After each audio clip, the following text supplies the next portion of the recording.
La série s'ouvre sur une bonne vieille bagarre entre deux lycéens, Ren et Shiro. Ren rêvait que le temps s'arrête, que ses jours paisibles avec ceux qu'il aime durent pour toujours, sans la moindre dispute, même si elle se répétait à l'infini. Shiro frappe Ren avec une violence inouïe, et Ren s'interroge « Pourquoi diable Shiro doit-il toujours tout saccager ?» Mais Shiro lui explique qu'il aime simplement faire l'inverse, sans vraiment savoir pourquoi. Il ressent alors un étrange déjà-vu, se rappelant avoir déjà traversé cette situation. Ren remplit son formulaire de sortie à l'hôpital tout en papotant avec la réceptionniste. Elle s'enquiert de la jeune fille qui vient sans cesse prendre de ses nouvelles et il lui répond qu'elle est en cours mais qu'il compte bien filer avant son arrivée à cause de son caractère, disons, un peu envahissant. Alors qu'il s'apprête à partir, la réceptionniste lui adresse ses condoléances pour son ami Yusa. Ren la rassure, lui expliquant qu'il s'est enfui de son plein gré, donc pas la peine de se faire du souci pour lui. Ren inspire profondément l'air frais de Noël en ville et il réalise que la saison des fêtes est de retour. Après avoir longuement médité sur son Noël passé, il en vient à la conclusion que le temps s'écoule, implacable comme une révélation. Alors qu'il s'éloigne, une voix féminine hurle son nom à plein poumon, lui intimant de s'arrêter pour elle, mais il l'ignore délibérément jusqu'à ce qu'elle trébuche lamentablement. La jeune Kazumi, visiblement vexée, demande à Ren pourquoi il a osé l'ignorer de la sorte. Ren lui répond avec une franchise désarmante que n'importe qui dans sa situation aurait fait pareil à cause de ses hurlements stridents. Ren, bon prince, l'aide à se relever du sol. Kazumi réprimande sévèrement Ren pour être sortie de l'hôpital sans la prévenir, alors qu'elle venait le voir tous les jours, sans faute, pendant son séjour. Ren, acculé, admet sa faute et la supplie de lui accorder un peu de répit. Ren, résignée, cède aux remontrances de Kazumi en lui demandant ce qu'elle désire. Elle l'invite alors à l'accompagner à une exposition épée du monde pour laquelle elle a des billets. Kazumi s'extasie littéralement devant les lames dans la salle, tandis que Ren, lui, ne cache pas son profond dégoût pour ses objets. Kazumi s'interroge. Pourquoi déteste-t-il tant les lames ? Ren se remémore alors Shiro, ruisselant de sang après avoir poignardé quelqu'un, mais Ren nie avoir la moindre raison. Kazumi le sermonne à ce propos et le tire pour qu'il continue d'observer, mais il est soudain envahi par une sensation obscure qui le rend étrange. Ren aperçoit un passage dérobé dans le bâtiment et il s'y engage avec Kasumi jusqu'à ce qu'il débouche sur un lieu où trône une guillotine à l'allure des plus sinistres. Kasumi murmure que la pièce est carrément flippante et elle les supplie de s'en aller. Au moment précis où Ren s'apprête à faire demi-tour, il ressent une étrange sensation. Il se retourne et aperçoit une jeune fille, comme sortie de nulle part, qui lui demande de devenir son égale. De retour dans la chambre de Ren, Kazumi s'excuse platement de l'avoir traîné à cette exposition juste après sa sortie et d'avoir provoqué son malaise. Ren cependant lui confie qu'il est mort de honte d'avoir perdu connaissance et de lui avoir causé tant d'ennuis. Kazumi, rassurante, confirme que Ren est hors de danger et lui rappelle qu'elle sera bien là pour l'accompagner à l'école dès le lendemain matin. Ren voit Kazumi tenter de regagner sa chambre par un trou et il lui intime de passer par la porte, mais elle s'insurge. Elle explique que ce trou-là mène directement à sa chambre et l'autre à celle de Shiro, ce qui facilite grandement l'entraide. Donc pour elle, c'est parfait. Ren s'insurge, arguant que leurs parents n'attendraient jamais un tel comportement de leur part, et il lui rappelle au passage que Shiro n'est plus là. Kasumi s'y oppose farouchement, lui affirmant que Shiro reviendra, c'est une certitude, car elle y croit de tout son cœur. Il est donc hors de question de sceller ce passage. Ren se retrouve seul, perdu dans un désert infini, jusqu'à ce qu'il entende une voix entonner une mélopée macabre. La guillotine réclame du sang encore dit, et toujours. nous retrouvons cette et voix, l'appelle, il la Cagliostro. reconnaît. Ren se retrouve alors C'est piégé celle de dans la une jeune guillotine fille au milieu qui lui d'une était foule apparue immense dans qui la entonne le même sinistre chant salle de la macabre. Il guillotine. aperçoit, horrifié, une silhouette familière dans la masse, mais la lame s'abat, le décapite et il se réveille en hurlant, le corps secoué de spasmes. Kazumi déboule dans la pièce à toute vitesse, juste après avoir entendu son hurlement. Ren aperçoit la lame qu'elle tient et la peur le saisit instantanément. Elle lui explique la raison de sa venue, puis lui demande s'il n'aurait pas fait un affreux cauchemar.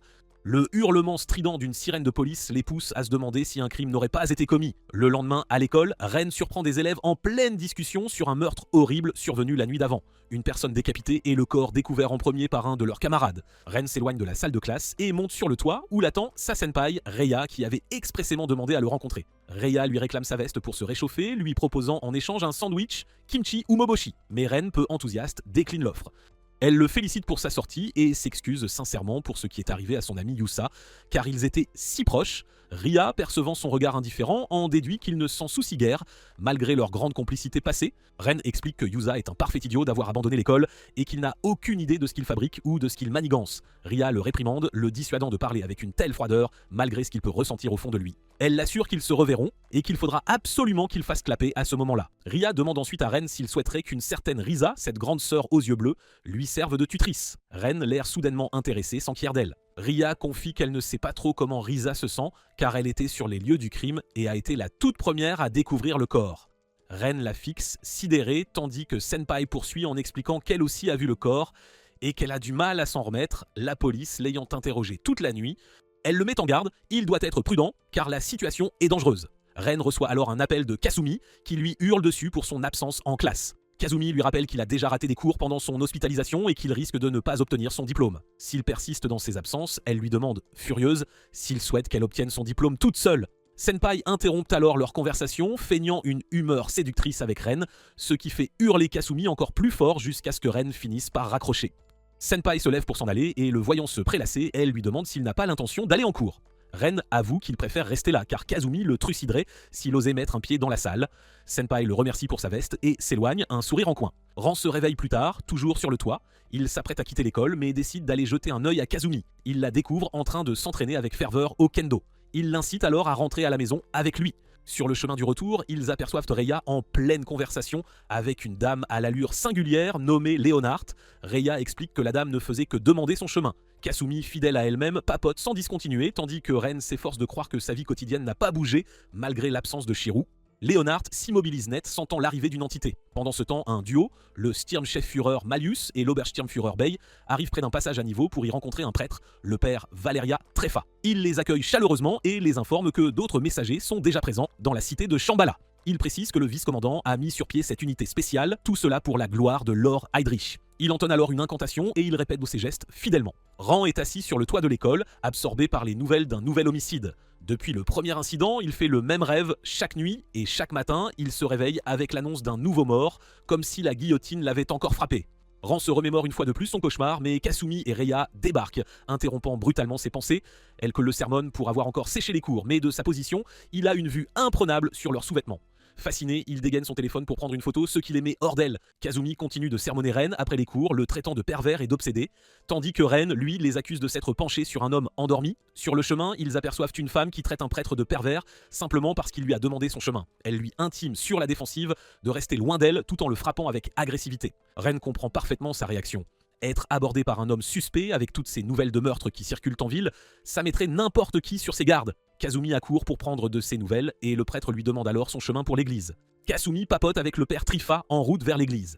Il affirme connaître Reya sous le nom de Theresia, car c'est lui qui lui a donné ce prénom catholique. Il prétend s'être égaré en chemin, expliquant qu'il a été loin de la ville pendant 10 longues années et que tout a tellement changé. Le père Trifa, avec une hystérie non dissimulée, hurle le nom de Theresia dès qu'ils atteignent l'église et il proclame à qui veut l'entendre son grand retour. Reya surgit de l'église et lui lance froidement « Pars ou meurs !» Le père Treffa affiche alors une excentricité telle que Ren et Kazumi se regardent, perplexes. Sœur Risa sort à son tour pour le réprimander, lui demandant s'il veut vraiment être renvoyé une fois de plus dans la campagne mexicaine. Le père Trifa, lui, semble soudainement décontenancé. Risa propose à Ren et Kazumi de dîner en guise de dédommagement pour avoir eu à supporter Trifa. Après le repas, Ren remercie Risa pour la nourriture et complimente sa cuisine, tandis que Risa s'excuse sincèrement pour tous les tracas qu'ils ont subis. Ren tente de la flatter en dénigrant la cuisine de Kazumi, mais Risa lui rétorque qu'elle n'a nul besoin de compliments. Elle lui suggère plutôt d'impressionner Reya, dont l'anniversaire tombe le jour de Noël. Mais Reya, impassible comme à son habitude, intime à Risa de ne pas en parler. Cependant, Ren propose de lui trouver un cadeau d'anniversaire. Rya le remercie d'un air sévère, ce qui chez elle est en fait son expression de joie, et lui demande carrément de l'épouser, provoquant une réaction protectrice immédiate du père Trifa. Trifa interpelle Ren sur le chemin du retour et l'interroge sur ses origines. Ren admet venir d'une autre ville et il en déduit que Trifa souhaite qu'il regagne sa cité en raison des récents meurtres pour leur propre sécurité. Ren explique à Trifa qu'il a été recueilli par les parents de Kazumi après le décès des siens, mais que le père de Kazumi est lui aussi décédé en chemin. Trifa lui demande s'il aimerait revoir ses parents, mais Ren refuse catégoriquement, affirmant qu'il est impossible de revoir un mort car ils ne reviennent jamais. Et quiconque ne le comprend pas est tout simplement fou. Ran s'éloigne tandis que Trifa perçoit la présence de l'une de ses fidèles, Leonhard. Il lui accorde la permission d'agir selon les implications des paroles de Ren. Au moment où elle s'apprête à partir, Trifa remarque un mouvement et se demande si ce n'est pas encore un de ses jouets du vice-commandant. Il exprime un profond dédain à son égard. Plus tard dans la nuit, Ren se retrouve horrifié près du corps décapité de la femme paranoïaque qu'ils avaient croisée. Il murmure confus qu'il n'est pas responsable de cette mort et qu'on ne devrait pas le blâmer. Soudain, Bey, le bras droit du vice-commandant, apparaît devant Ren et l'accuse d'avoir commis le meurtre. Ren tente de s'enfuir, mais il est stoppé net par la partenaire de Bey, Malleus. Elle lui demande s'il est bien celui que Mercurius a envoyé pour assassiner cette femme, mais Ren maintient avec force qu'il ne l'a pas tué. Bey le repousse violemment d'un coup de pied et le torture pour le faire avouer. Il frappe à nouveau Ren qui s'accrochait à ses jambes et informe Malleus qu'il va purement et simplement l'éliminer puisque Ren refuse de confesser. Malleus acquiesce, réalisant que la torture est une tâche trop délicate pour Bay, mais elle lui demande de conserver la tête, juste au cas où elle en aurait besoin. Rance se demande ce qui se trame et qui sont ces deux-là. Il entend Bay lui intimer de mourir et il se demande s'il va réellement y passer. Au moment où Bay s'apprête à le frapper, une vision le traverse et ses réflexes le propulsent loin de l'endroit, ce qui pousse Bay à saluer ses aptitudes. Malleus lui lance de redoubler d'efforts s'il ne veut pas mourir. Elle le provoque en lui rappelant sa visite à l'église et ses amis, ceux-là même auxquels il tient tant. Elle lui fait clairement savoir qu'elle compte bien les tuer, ce qui met Ren dans une rage folle. Il tente de l'attaquer, mais Bay l'intercepte et le repousse d'un coup de pied. Bay comprend que Ren est prêt à riposter. Il le défie alors en duel, promettant de ne se battre qu'avec une seule main. Tandis que Ren se défend avec tout ce qu'il trouve, Bay l'avertit qu'il rayera la ville de la carte s'il ne parvient pas à l'impressionner. Bay se présente à Ren comme Kha'Zix-li-Bey, le 4e membre de la table ronde noire de l'ordre Longinus Drezen, Wilhelm Ehrenberg. Il demande le nom de Ren, mais celui-ci refuse de le lui révéler et le frappe avec agressivité. Cependant, la force colossale de Bay dévie sans effort l'attaque. Ils poursuivent de leur impitoyable jeu du chat et de la souris, jusqu'à ce que Bay décide d'invoquer ses pouvoirs démoniaques dans l'intention de frapper Ren à mort. À cet instant précis, Ren souhaite ardemment que le temps s'arrête, car il ne veut pas que sa vie s'achève, même si elle lui semble dénuée de sens. Il compte bien la protéger et la faire perdurer. Ren est alors traversé par un flash mémoriel. Un jeune homme s'agenouille devant la fille de ses visions, Marguerite. Il lui confesse son amour et jure de la libérer, lui demandant de lui offrir une fin, quelle qu'elle soit. Ren revient à son combat contre Bay et tente de se défendre de l'attaque. Mais Leonard arrive à point nommé et stoppe Bay net. Leonard s'interroge sur les agissements de Bay qui lui répond qu'il est en train de tester Ren car il serait totalement inutile s'il mourait sur le champ. Leonard confirme que Ren a réussi l'épreuve puisqu'il a survécu aux assauts, peu importe la manière. Elle informe Bay qu'elle est désormais responsable de cette affaire et qu'il doit donc obéir à ses ordres. Bay accepte ses directives, non sans la taquiner un peu au passage. Leonard se demande si elle ne devrait pas l'éliminer et Bay, amusée, relève son défi. Malleus confie à Ren qu'elle aurait aimé l'observer plus longtemps mais qu'elle doit absolument stopper ces deux brutes, Bay et Leonard. Elle ramène Ren à la réalité et ils se retrouvent, l'esprit clair, assis sur un banc dans un parc. Ren se demande si toute cette rencontre n'était qu'un rêve. Le lendemain, Kazumi prend la température de Ren et lui conseille de rester à la maison s'il ne se sent pas au top. Mais il refuse, insistant sur le fait qu'il ira en cours un peu plus tard. Kazumi trouve son désir d'aller à l'école plutôt étrange, vu à quel point il déteste cet endroit. Elle lui dit au revoir et il lui confie qu'il veut juste avoir l'impression que tout est revenu à la normale. Ren arrive à l'école et croise Reya qui, sans crier gare, lui conseille d'être prudent. En chemin, Ren rencontre Leonard et Malleus. Malleus l'informe qu'elles sont désormais ses camarades de classe et se présente à lui comme Rusalka Shvagarin. Tandis qu'elle présente Leonard sous le nom de Sakuriken, elle exprime l'espoir qu'ils deviendront tous amis, Kazumi incluse. Mais Ren, lui, reste bouche bée. Il interroge Malayas sur leur présence à l'école et sur les étranges événements qui secouent un peu la ville. Malayas lui répond qu'il pourrait bien ne jamais se remettre de la vérité une fois qu'il la connaîtra, et qu'elle pourrait se tromper à son sujet, mais qu'elles ne sont absolument pas pressées. Elle l'exhorte à savourer ce qu'il reste de sa vie ordinaire tant qu'il en a encore la possibilité. Elle se résout à dévoiler une infime partie de leur plan à Ren.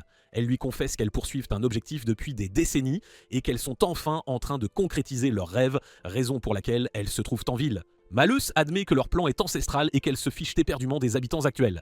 Rend la coupe court et se tourne pour la mettre en garde contre toute tentative de nuire à ses amis. Mais il est confronté à un spectacle terrifiant. Malleus révèle sa véritable forme démoniaque et lui demande avec une curiosité malsaine ce qu'il compte faire, tandis qu'elle enveloppe l'école de ses ombres infernales. Elle l'avertit qu'elle peut anéantir l'école en quelques secondes. Elle lui demande donc de lui présenter une stratégie gagnante s'il souhaite vraiment discuter. Ren s'approche de Kazumi qui attend toujours dans la salle de classe, elle aussi plongée dans ses pensées. Il s'enquiert de sa pratique du kendo. Elle lui explique que l'école a interdit toutes les activités de club à cause des récents rapports de meurtre, ce qui la tracasse énormément. Ren lui demande alors de la suivre à la salle d'entraînement, prétextant qu'il est trop faible pour rentrer seul sans garde du corps. Kazumi acquiesce à ses exigences et elle le surnomme, moqueuse, princesse. Juste après leur départ, la table de Kazumi se brise net en deux. Dans la salle de Kendo, Kazumi s'entraîne avec une intensité folle, tandis que Ren, lui, repasse en revue les événements de la semaine écoulée. Il s'excuse intérieurement auprès de Kazumi de ne pas pouvoir lui confier la vérité. Il observe Kazumi s'entraîner avec une telle fureur, comme si elle était possédée. Il s'approche d'elle pour la calmer et elle, surprise, s'interroge sur ses propres actions. Ren lui montre les dégâts causés par ses frappes puissantes et elle les contemple, choquée. Il propose de nettoyer le bazar afin qu'ils puissent enfin rentrer. Sur le chemin du retour, Ren et Kazumi aperçoivent 3 jeunes enfants qui se chamaillent pour savoir s'ils rentreront ensemble. Ren dit que cela leur rappelle leurs jeunes années passées avec Shirou. Ils se remémorent avec nostalgie leur enfance et Ren taquine Kasumi. Elle le traite de pervers comme à son habitude et lui demande de la suivre car elle est furieuse contre lui. Kazumi emmène Ren à la fête foraine et le force à monter sur un carrousel avec elle. Elle lui explique que ce tour est sa punition pour avoir découvert son petit secret. Elle le remercie d'avoir tenté de la réconforter car elle le sent bien. Kazumi souligne que Ren a toujours veillé à ce que leur vie ordinaire ne s'écroule pas et qu'il s'est toujours donné corps et âme car il tenait énormément à eux. Elle lui dit qu'elle sait qu'il lui cache quelque chose à cause de cette drôle de tête qu'il affiche. Elle lui tend un collier orné d'un pendentif unique, tout en l'assurant qu'elle est entièrement de son côté. Kasumi sait que Ren ne parlera pas de ce qui a déclenché la bagarre entre lui et Shirou, car il a cette fâcheuse habitude de la tenir à l'écart, même si cela le ronge. Elle l'implore de toujours venir la trouver quand les choses deviennent trop lourdes, car elle désire plus que tout l'aider. Kazumi plonge son regard dans celui de Ren, et Ren voit alors une nouvelle vision. Mercurius informe Margarita qu'il a préparé le collier ultime pour elle afin qu'il puisse lancer le grand guignol pour la nuit. Le pont de la ville s'embrase et le père Trifa se dirige vers une guillotine en flammes accompagnée de Leonard. Il perçoit que les événements sont en marche et il présente alors à Leonard la relique sacrée de Lord Kirkeisen. Tout en expliquant que la synchronisation est lancée, Leonard s'enquiert s'il y a suffisamment de sacrifices. Le père Trifa acquiesce, ajoutant que Lord Kirkeisen est tombé à cet endroit précis 11 ans plus tôt. Les âmes nécessaires pour ouvrir le svastika sont donc bien là, mais les conditions n'étaient pas réunies auparavant, d'où ce délai. Trifa soupçonne que les récentes affaires de meurtre sont une tentative délibérée de remettre les choses en marche. Il demande à Leonard si elle saisit bien la puissance de ce qui réside au sein de la guillotine. Elle affirme qu'elle compte superviser l'ensemble des préparatifs pour l'avenir. Ran se retrouve allongé sous le regard de Margarita. Elle l'appelle Cagliostro et lui demande ce qu'il a l'intention de faire. Ren lui révèle son véritable nom et s'enquiert du sien. Elle se présente alors à lui comme Marie et elle lui murmure quelques mots à voix basse. Ran revient à la réalité et cherche désespérément Kazumi sur le pont en flammes. Il tente de composer son numéro mais ses mains tremblent, terrifié à l'idée d'apprendre une mauvaise nouvelle. Leonard apparaît devant lui et l'exhorte à appeler car il obtiendrait la réponse rapidement même s'il la connaît déjà au fond de lui. Leonard lui narre l'histoire qui a conduit à ces meurtres. Il y a fort longtemps, un mage, Karl Kraft, aussi connu sous le nom de Mercurius, contrôlait en secret l'armée d'une nation. Après être devenu un renégat, il les a transformés en créatures inhumaines. Leonard explique à Ren que le symbole de Mercurius, un serpent à deux têtes, peut être employé de deux façons, comme un leurre ou comme la véritable entité. Le rôle du leurre est de préparer minutieusement la scène pour l'arrivée du personnage principal. Leonard poursuit son récit sur l'incident que Ren a inconsciemment provoqué.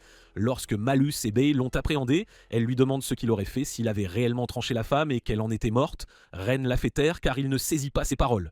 Mais Leonard lui intime d'arrêter de faire l'innocent car il doit vite retrouver son pouvoir, sinon tous les efforts de Kazumi pour l'aider seront vains. Ran se souvient de Kazumi lui demandant si elle pouvait faire quoi que ce soit pour l'aider. Il se met à courir, cherchant désespérément Kazumi, mais il tombe dans une mare de sang qui jaillit d'une Kazumi visiblement possédée. Ren admet que c'est entièrement sa faute et qu'elle ne devrait absolument pas se sentir coupable de tout ce qui est en train de se passer. Il lui assure que ce n'est qu'un mauvais rêve et il lui demande de rentrer à la maison, mais Kazumi le frappe violemment avec une puissance inconnue. Mercurius déclare qu'ils sont arrivés à la véritable conclusion d'un prologue et il dédie cet opéra à son ami, l'être divin, la fameuse Marie. Mercurius prend le contrôle de l'esprit de Kazumi et il adresse des paroles d'une logique implacable à Ren. Il conclut en affirmant à Ren que ce qui est perdu ne pourra jamais être récupéré. Ren lui ordonne de se taire, mais les pouvoirs de Mercurius lui déchirent presque les mains en lambeaux. Il rétorque à Mercurius qu'il n'a encore absolument rien perdu et qu'il ne devrait surtout pas mêler des innocents à ce combat. Kazumi crie à Ren, lui disant que ses paroles la frustrent énormément car elle la fonce désastreuse dans laquelle elle se trouve. Une nouvelle attaque émane d'elle, mais Ren la bloque avec une puissance étrange et inattendue. Il dit à Kazumi d'écouter attentivement ses paroles et non celles de Mercurius. Il lui rappelle qu'elle l'a toujours aidé et qu'il aurait sans aucun doute sombré dans la folie sans elle. Il prononce alors des mots si profonds et si intrigants qu'il ramène de l'esprit de Kazumi à son état d'origine. Ren s'excuse d'avoir été si égoïste et il promet de redevenir lui-même. Kazumi s'effondre à bout de force et le traite de personne vraiment, mais alors vraiment égoïste pour l'avoir fait se sentir comme une parfaite idiote. Le père Trifa se tient devant la guillotine qui émet une brillante lueur vers le ciel. Il ressent alors la présence imposante de Lord Heydrich. Un homme du nom de Spina entre et annonce que la première croix gammée s'est enfin ouverte. Trifa acquiesce et il ajoute qu'il leur en reste encore 7 à activer. Trifa s'enquiert de l'enquête qu'il avait demandée et Spina lui répond que tout se déroule comme on pouvait s'y attendre. Le père Trifa éclate d'un rire hystérique et il déclare que le vice-commandant est véritablement dément. Il informe Spina de sa décision d'aller affronter le diable en personne. Ren tapote doucement Kazumi pour l'endormir et l'exhorte à se reposer en paix pendant que lui se charge du reste et met en déroute leurs assaillants. Kasumi se rend sur le toit pour chercher Ren, mais elle ne trouve malheureusement que Reya. Elle explique à Reya qu'elle a l'impression que Ren l'évite délibérément et elle n'a absolument aucune idée s'ils se sont disputés car sa mémoire est étrangement floue. Reya dit à Kazumi que ses explications ne tiennent pas la route et Kazumi répond que c'est précisément la raison pour laquelle elle a absolument besoin de voir Ren. Ren est assis, seul au pied du bâtiment de l'école. Leonard s'approche de lui et elle le félicite chaleureusement d'avoir eu la bonne idée d'éviter Kasumi. Elle affirme que c'est la meilleure décision à prendre car il est bien trop dangereux en ce moment. Ren tente de la menacer mais elle le plaque sans effort contre le mur. Lui prouvant qu'il est bien trop faible pour oser la menacer, elle lui demande de revenir au même endroit cette nuit s'il désire vraiment découvrir certains secrets. La scène suivante nous montre le père Trifa assis à une table ronde en pleine réunion avec les autres membres de la mystérieuse table ronde noire. Après de longues délibérations, il conclut que la mort de simples êtres inférieurs ne les conduira pas au Valhalla et que l'ennemi doit être un symbole puissant de leur propre gloire. Trifa leur ordonne en tant que représentant de Lord Hydrax de renforcer leurs ennemis. Léonard explique à Ren qu'elle a reçu pour mission de le rendre suffisamment utile et puissant car ils ont absolument besoin de lui comme d'un ennemi digne d'être vaincu. Elle mentionne qu'on lui a confié cette tâche parce qu'elle a accepté la proposition et comme ils sont du même âge, elle peut être la plus logique car elle n'est pas encore aussi fossilisée que les autres, vous voyez. Léonard raconte ensuite l'histoire de leur étrange origine. Pendant la Seconde Guerre mondiale, 12 soldats et criminels ont acquis un pouvoir immense grâce à l'aide de Mercurius. On les appelle les membres de la Table Ronde Noire de l'ordre de Longinus Dryzen, mais au fil des ans, certains d'entre eux sont partis ou ont tout simplement péri. Léonard dit qu'elle a remplacé le 5e et qu'ils ont tous des souhaits profonds qu'ils cherchent à réaliser. Elle décide de ne pas révéler leurs souhaits à Ren puisque aucun des anciens ne lui en a parlé. Léonard explique que Mercurius est le 2e plus important d'entre eux et il leur a promis de trouver un adversaire digne. C'est pourquoi Ren est l'adversaire qu'ils ont choisi. Ran se demande pourquoi il a été sélectionné alors qu'il ne sait absolument rien d'eux. Léonard lui répond qu'il n'a pas vraiment le choix car tout le monde est à ses trousses et il peut toujours aller se plaindre à Mercurius s'il est mal à l'aise. Après tout, beaucoup de vétérans ne l'apprécient naguère. Rand déduit de ses explications que les petites mains, tout en bas de l'échelle de leur Longinus Dryzen Orden, doivent absolument satisfaire les pontes pour que leurs souhaits se réalisent. Léonard poursuit en expliquant que Mercurius leur a conféré un pouvoir magique qui leur permet de contracter avec une arme spéciale appelée relique afin d'en acquérir la puissance. Les reliques sont des armes maudites qui consomment les âmes humaines, les rendant plus fortes et bien plus difficiles à tuer car elles possèdent la force du nombre d'humains qu'elles ont absorbés. Léonard dit que Ren est comme eux car il a désormais un pouvoir qui transforme les âmes en pure énergie. Mais il n'est encore qu'un petit débutant et il deviendra bien plus fort avec l'expérience. Elle lui montre les différentes étapes, incluant le premier stade, le niveau d'activité, là où Ren se trouve actuellement, puis le niveau de formation, et enfin le niveau de création. Mais le niveau le plus élevé, celui de l'émanation, n'a pas encore été atteint par quiconque. Elle lui propose de lui enseigner les bases pour transformer sa relique en une véritable arme physique. Kasumi voit enfin Ren sortir de l'école après une attente interminable, et elle l'assaille de questions sur les raisons pour lesquelles il l'a si ostensiblement évité. Elle mentionne également que Ren avait bloqué l'accès menant à leur chambre. Ren reste complètement sans voix jusqu'à l'arrivée de Malleus et Léonard. Malleus les taquine en suggérant une querelle d'amoureux, mais Kasumi balaie son idée d'un revers de main. Ren annonce à Kasumi qu'il sort avec Léonard et ils restent tous bouche bée, sous le choc. Il explique que Léonard est une amante très jalouse et qu'elle a donc dû laisser un peu d'espace à Kasumi. Kasumi sourit, visiblement confuse, et s'éloigne d'eux. Elle marmonne en chemin et elle heurte un homme sans même s'en rendre compte. L'homme s'avère être un membre de la Table Ronde Noire et il attache Kasumi avec une ligne de toile magique invisible. Ren rencontre Marguerite à nouveau et il réalise qu'elle est l'âme qui réside à l'intérieur de la guillotine. Il lui demande comment cela a pu lui arriver, mais elle détourne habilement la conversation. Elle touche son visage et elle exprime son immense bonheur de le toucher car il est si incroyablement chaleureux. Ren aperçoit à nouveau la guillotine et il mentionne qu'il a de très mauvais souvenirs liés aux lames, ce qui le met mal à l'aise, mais il souhaite sincèrement qu'elle soit heureuse car c'est une si bonne fille. Ran se réveille de son rêve et voit Reya et Risa. Reya demande si Ren a vu le père Trifa et Ren répond par la négative. Risa dit qu'il est probablement parti parce qu'elle avait été méchante avec lui.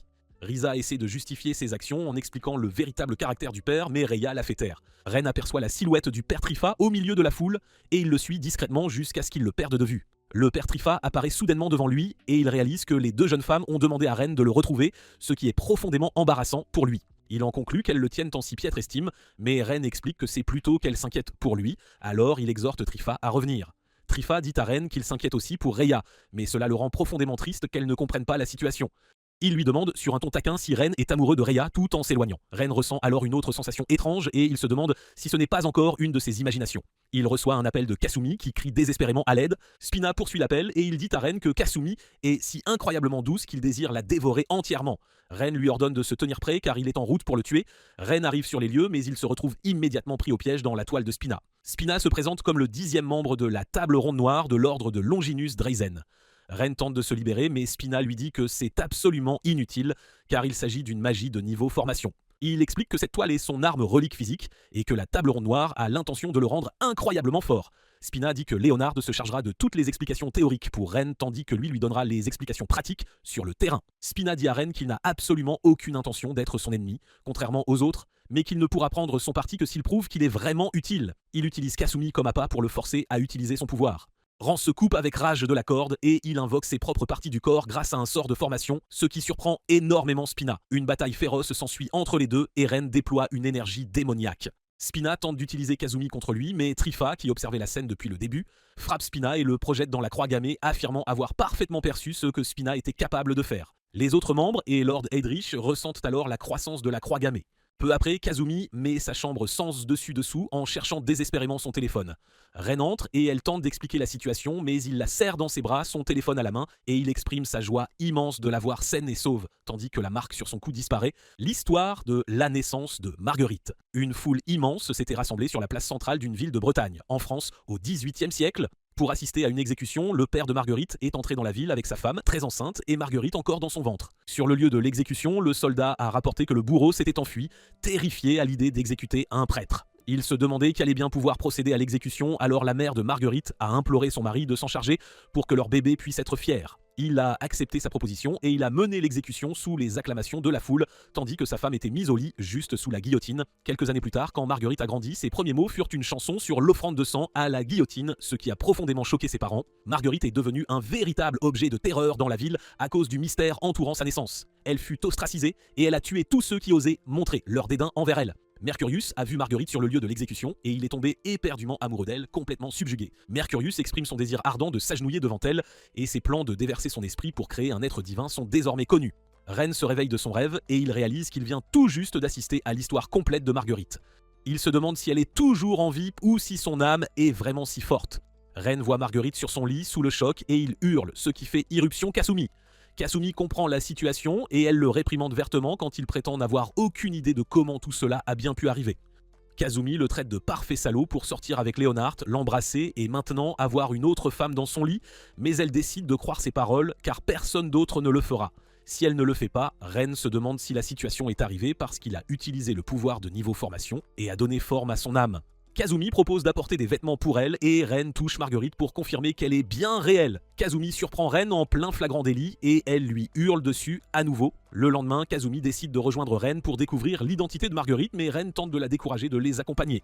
Kazumi n'est absolument pas d'accord avec lui, tandis que Marguerite copie les gestes de Kazumi, amusée. Kazumi parvient à les convaincre de la laisser venir, et elle s'en va en trombe avec Marguerite, tandis que Ren ressent une étrange présence derrière lui. Ils explorent la ville toute la journée, et Kasumi rentre chez elle, épuisée. Ren s'excuse auprès de Marguerite de l'avoir stressée, et il espère sincèrement qu'elle s'est tout de même amusée. Marguerite l'embrasse avec gratitude, et elle accepte d'être avec lui. Ren lui rappelle ce que signifie être sa relique, et elle accepte la tâche car elle a fait une promesse à Cagliostro. Une jeune femme, qui se présente comme Anju Eiri, interrompt leur conversation et demande à parler à Ren. Elle mentionne que Shirou souhaite le voir et elle leur demande de bien vouloir l'accompagner. Le père Trifa rapporte l'avancement de la mission à Lord Heydrich et il l'exhorte à continuer de lui faire confiance. Il se tourne pour partir, mais il aperçoit une étrange écriture et une omission des plus curieuses de la part de Lord Heydrich. Anju emmène Ren au puits sans fond avec Marguerite. Elle les conduit à la chambre de Shirou et ils le trouvent assis tranquillement sur une chaise. Ren et Shirou échangent des mots stupides comme à leur habitude. Ren mentionne que les choses sont devenues étranges depuis le départ de Shirou et Shirou admet l'avoir aidé à nettoyer ses petits dégâts chaque fois qu'il a des rencontres. Il mentionne qu'il a observé tout ce qu'il faisait ces derniers jours et il a dégagé son chemin pour éviter d'être vu quand il a ramené Kazumi à la maison trempé de sang. Anju se plaint que Ren l'a envoyé faire des courses interminables pendant qu'il se contente de donner les ordres. Ren demande à Shirou si sa raison de faire tout cela est l'amitié et Shirou admet que Ren est cynique mais qu'il a raison.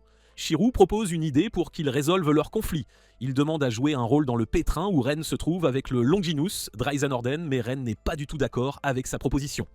Anju explique qu'ils s'occupent de cette affaire bien avant lui et qu'ils se sont fait copieusement botter les fesses après s'être battus contre eux. Elle mentionne qu'ils peuvent l'aider car ils ont suffisamment d'informations sur eux, tandis que Shirou ajoute qu'ils sont des fugitifs super recherchés avec de très lourdes primes sur leur tête. Rand demande, sur la défensive, si c'est une question d'argent pour eux, car ce n'est pas un simple combat de délinquants. Anju l'assure qu'ils savent à quel point les Longinus Dreisenorden sont dangereux et que ce n'est pas seulement une question d'argent pour eux. Elle ajoute qu'ils sont actuellement en ville en train de commettre des crimes, alors ils doivent absolument leur dire de quitter leur ville. Ren insiste pour que Shirou ne rejoigne pas le combat car il n'a absolument pas l'intention de l'aider à se suicider. Rand se lève pour partir et il écoute les divagations de Shirou en sortant. Tandis que Anju pointe une arme sur sa tête, Ren dit à Shirou qu'il est venu le remercier de l'avoir aidé avec Kasumi, mais qu'il ne peut pas le laisser mourir pour elle. Rand détruit l'arme et il s'éloigne. Ren s'assied avec Marguerite et il s'excuse de lui avoir fait vivre une telle scène, mais elle admet que c'était plutôt amusant pour elle. Marguerite demande à Ren s'il a l'air triste parce qu'il s'est disputé avec Shirou, mais Ren décide de lui expliquer toute la situation. Il mentionne que lui et Shirou étaient des partenaires de crime et qu'ils détenaient tous les deux les secrets l'un de l'autre, mais Shirou a tenté de rompre cet arrangement, alors il n'a pas pu lui pardonner. Ren dit honnêtement qu'il était seulement jaloux de la volonté de Shirou et que tout ce que Shirou faisait était ce qu'il aurait voulu faire, ce qui est terrifiant pour lui, alors il finit par se haïr lui-même en présence de Shirou. Ren dit qu'il veut être comme Shirou et il souhaite se détruire comme lui. Ren conseille à Marguerite de ne pas être avec lui parce qu'on le lui a dit, mais bien parce qu'elle le choisit elle-même. Il veut que leur relation soit un espace sûr où ils peuvent tous deux fièrement révéler leur véritable identité.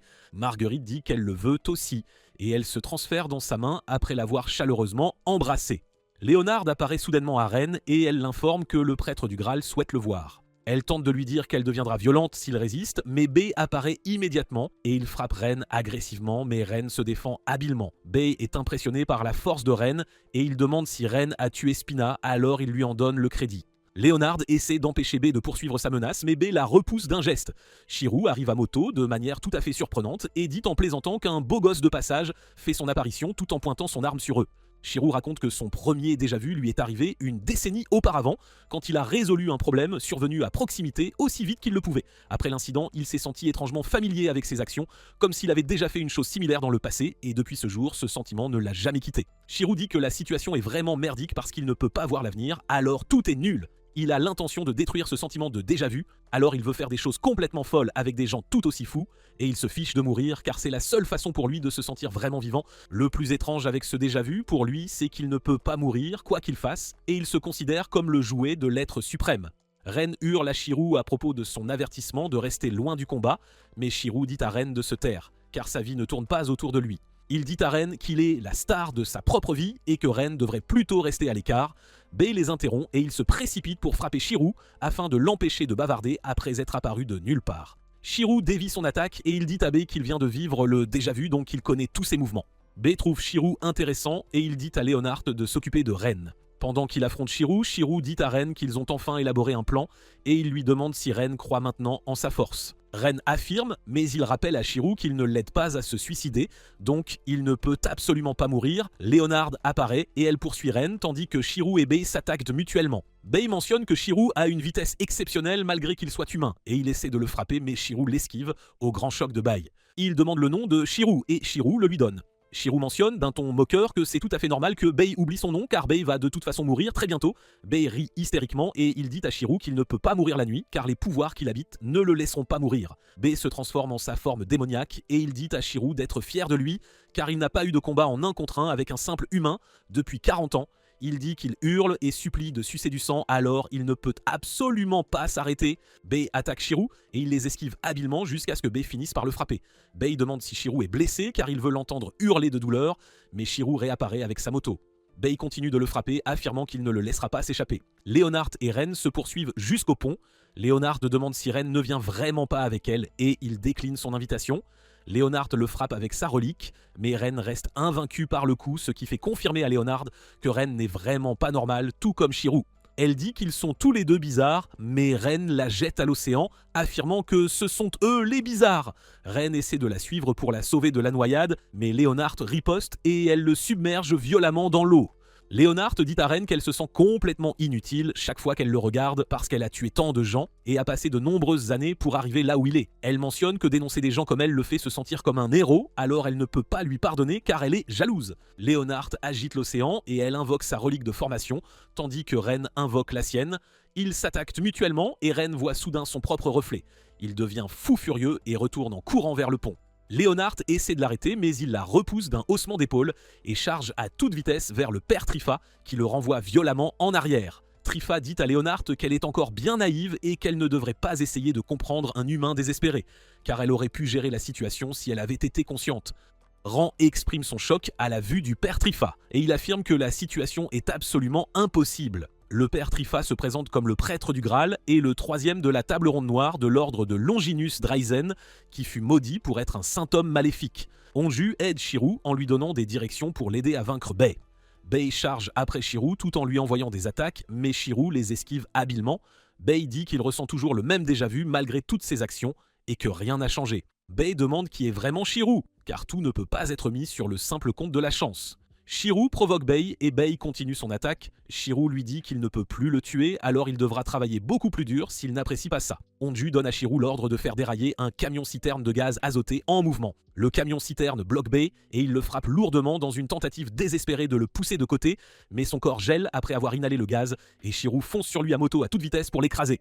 Bay se relève pour reprendre le combat, mais il ressent soudain une étrange sensation venue du ciel. Il comprend ce qui se passe et dit d'un ton moqueur « Léonard va sûrement mourir de peur ». Trifa réalise que Ren s'est calmé. Il dit à Ren qu'il a demandé à le voir pour discuter de leur voisine commune, Ria. Il lui demande si Ren l'aime et s'il la tuerait car c'est le prix à payer pour les affronter. Ren, furieux, répond à Trifa qu'il ne sait rien, mais qu'il ne tuerait jamais Ria et qu'il ne le laissera pas la tuer non plus. Alors il va le tabasser et mettre fin à cette mascarade. Trifa rit hystériquement aux paroles de Ren car il croit en l'amour et pense pouvoir les vaincre. Trifa demande à Lord Heydrich s'il entend les paroles de Ren et soudain, une force maléfique tire Ren vers le bas. Lord Heydrich apparaît et salue la confiance de Ren qui a dit qu'il ne perdrait pas face à lui. Il dit que l'âme de Ren est digne d'être un adversaire et il se présente comme Reinhard avec le titre de Méphistophélès que lui ont donné les proches de Ren.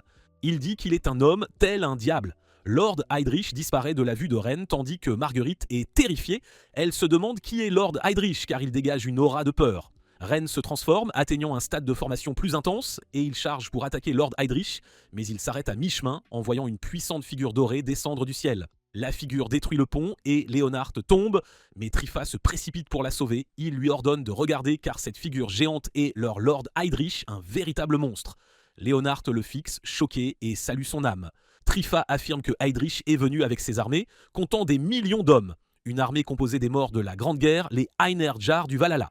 Trifa mentionne que Heydrich n'est pas encore à pleine puissance car ils n'ont que 2 croix gammées ouvertes et il ne sait pas ce qui se passera quand tout sera ouvert, mais il sait que Heydrich est né dans le mauvais monde car sa simple présence détruit tout. Léonard hurle de peur à la vue qui s'offre à elle. Lord Heydrich est déçu de voir Ren abandonner le combat. Il parle à Ren et lui ordonne de danser magnifiquement pour lui, l'appelant le fils de Karl. Ren se précipite pour attaquer les armées et les balaye. Il évite les explosions des machines et des navires, mais Heydrich prononce un sort qui fait que la figure géante décharge un feu incessant sur Ren. Ren se précipite pour attaquer Lord Heydrich, mais Heydrich dit qu'il ne peut pas le vaincre s'il a peur. Ren reste coincé au cou de Lord Heydrich qui lui dit qu'il manque d'amour pour la guerre. Heydrich admet que son propre amour est la destruction, alors il détruit tout dans l'univers et jusqu'au jour où il surmontera le déjà-vu, il attend le Dies Irae. Lord Heydrich déplace Marguerite de Ren et il la transperce à travers la poitrine tandis que Ren tombe profondément dans l'océan. Marguerite tombe dans l'océan, ressentant douleur et tristesse, alors elle appelle Ren. Marguerite ouvre les yeux et se retrouve à danser avec Lord Heydrich. Lord Heydrich l'accueille et l'informe qu'il a préparé une petite fête pour célébrer son éveil, alors il espère qu'elle l'appréciera. Marguerite lui demande qui il est et il se présente comme l'ami de Cagliostro. Il dit que Cagliostro a beaucoup parlé d'elle comme d'une femme, un être divin, et il est d'accord avec les goûts étranges de Cagliostro. Lord Heydrich demande à Marguerite ce qu'elle pense de lui. La pièce se transforme soudain en une salle remplie de crânes, et Marguerite avoue qu'il lui fait peur car il a laissé des gens mourir et les a aussi détruits. Lord Heydrich dit que Marguerite craint son chemin vers les conséquences, et c'est étrange car l'être divin dont il a entendu parler n'aurait pas de tels sentiments envers les autres. Lord Heydrich pensait que Marguerite était sans cœur. Marguerite ressent soudain une douleur à la poitrine et dit qu'elle a peur. Heydrich confesse que son amour est le karma de la destruction, alors il conquérera tout le monde avec son Valhalla. Il prévoit d'apprendre à Marguerite comment aimer, mais elle lui dit que son monde est faux. Heydrich lui dit qu'ils ne peuvent pas recevoir le paradis ensemble, donc il n'y a pas besoin de 2 dirigeants. Il appelle à la célébration car une guerre a été déclarée. Un scientifique, la version jeune de Mercurius, rit hystériquement et victorieusement pour avoir créé l'enfant bâtard de Karl Kraft, Zarathustra. Il préférait l'appeler Wren, signifiant une fleur d'espoir née de la boue. Il appelait Ren son fils et il disait que sa femme et sa fille l'aimeraient. Ren se réveille de ses pensées et il réalise que c'était sa naissance. Il se demande ce qu'il est. Ren raconte qu'il a toujours su qu'il n'aurait jamais une vie normale et que tout prendrait fin un jour car la vie qu'il a n'est que temporaire. Ren espérait que le temps s'arrêterait pour ne pas perdre ce qui était important pour lui et que l'avenir ne viendrait jamais. Ren se réveille et se retrouve enchaîné, enfermé dans une cellule. Il appelle Marguerite, mais Rhea entre pour déverrouiller ses chaînes. Ram pose des questions sur l'endroit où il se trouve et si c'est un sous-sol secret dans l'église, mais Rhea dit qu'il est stupide de ne pas poser de questions plus logiques comme ce qui se passe. Ren mentionne qu'il sait déjà ce qui le rend le plus curieux et il est certain qu'elle est de son côté car elle a choisi de l'aider. Rhea dit à Ren qu'il est une personne désagréable tout en rougissant un peu et elle lui rappelle qu'elle est une femme méchante. Rhea mentionne qu'elle a toujours su qu'un jour comme celui-ci viendrait, où elle réaliserait que toute sa vie est un rêve et qu'il n'y avait aucun moyen pour elle de mener une vie normale. Rhea dit qu'elle s'est entraînée à ne rien ressentir ni remarquer, espérant que tout se terminerait simplement, et elle était trop effrayée pour faire quoi que ce soit. Rhea pleure dans les bras de Ren et Ren confesse qu'il était pareil. Il savait que ce jour viendrait un jour, mais il a fait semblant et a ignoré tout ce qu'il ne voulait pas voir. Il dit à Rhea qu'il n'est pas trop tard pour faire quelque chose, car il n'a pas abandonné et n'a encore rien perdu. Rhea, toujours en larmes, plaisante avec un visage sérieux, et elle dit à Ren de la violer ou de la tuer sur le champ. Elle quitte la pièce en trombe et ordonne à Ren de gérer le reste lui-même. Rhea traverse le passage et voit le père Trifa Risa debout sur le chemin avec Risa. Le père Trifa lui dit qu'elle abandonne vite, ce qui n'est peut-être pas amusant pour Ren et qu'elle aurait dû aller jusqu'au bout de son idée. Il se moque d'elle, disant que certaines choses sont vraiment irréversibles. Rhea lui ordonne de se taire car elle n'a pas l'intention de lui parler et elle s'éloigne. Le père Trifa rend visite à Ren dans sa cellule et s'excuse pour l'impolitesse de Rhea. Il dit à Ren que Lord Heydrich l'attend et ils partent ensemble. En chemin, Trifa et Ren discutent de la situation de Rhea. Trifa dit que Rhea ne sait rien de la situation car elle est née à l'époque actuelle et a mené une vie normale, mais il suppose que vivre avec des créatures de comme eux depuis l'enfance l'a mise sur la piste de quelque chose. Trifa dit à Ren de s'inquiéter davantage pour lui-même, pas pour Rhea car il ne voudrait pas être à sa place. Trifa ouvre la porte et fait entrer Ren. Il souhaite bonne chance à Ren du fond du cœur car Lord Heydrich est un homme pas comme les autres et ne peut être jugé comme un être humain. Ren entre sans crainte et arrive à la table ronde noire. Ren voit une inscription sur la chaise et se demande ce que cela signifie. Lord Heydrich apparaît et lui dit que cela signifie Agal, aussi destruction ou la fin.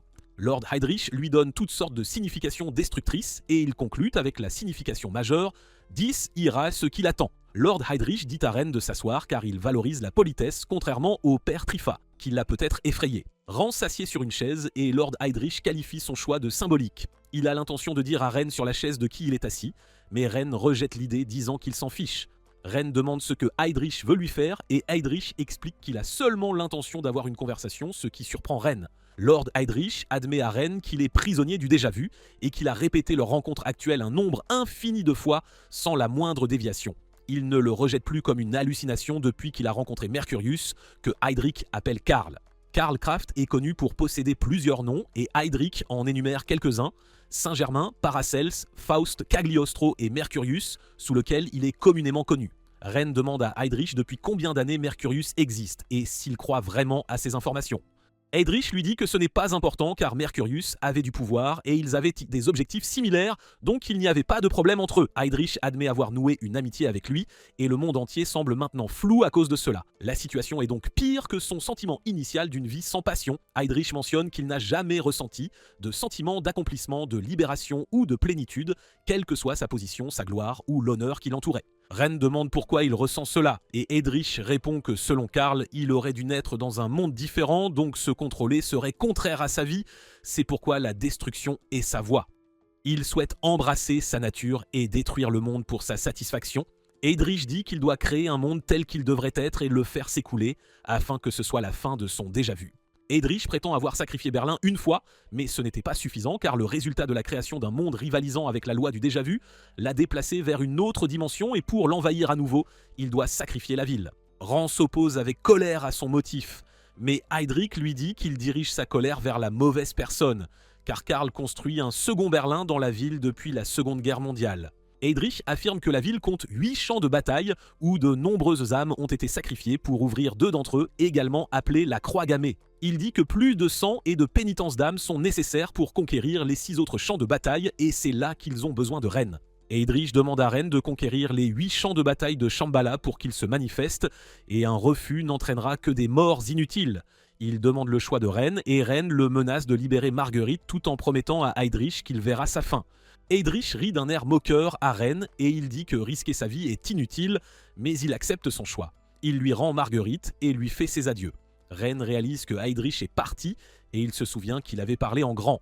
Il se demande quoi faire mais il dit qu'il est content que Marguerite soit revenue.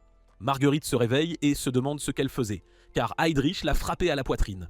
Elle ouvre son col pour que Ren voie, mais elle se sent immédiatement gênée, elle réalise ce qu'elle vient de faire. Ren dit qu'elle ne s'en est jamais souciée auparavant, et il se demande ce qui est différent. Mercurius et Lord Heydrich rient tous deux hystériquement de leurs actions.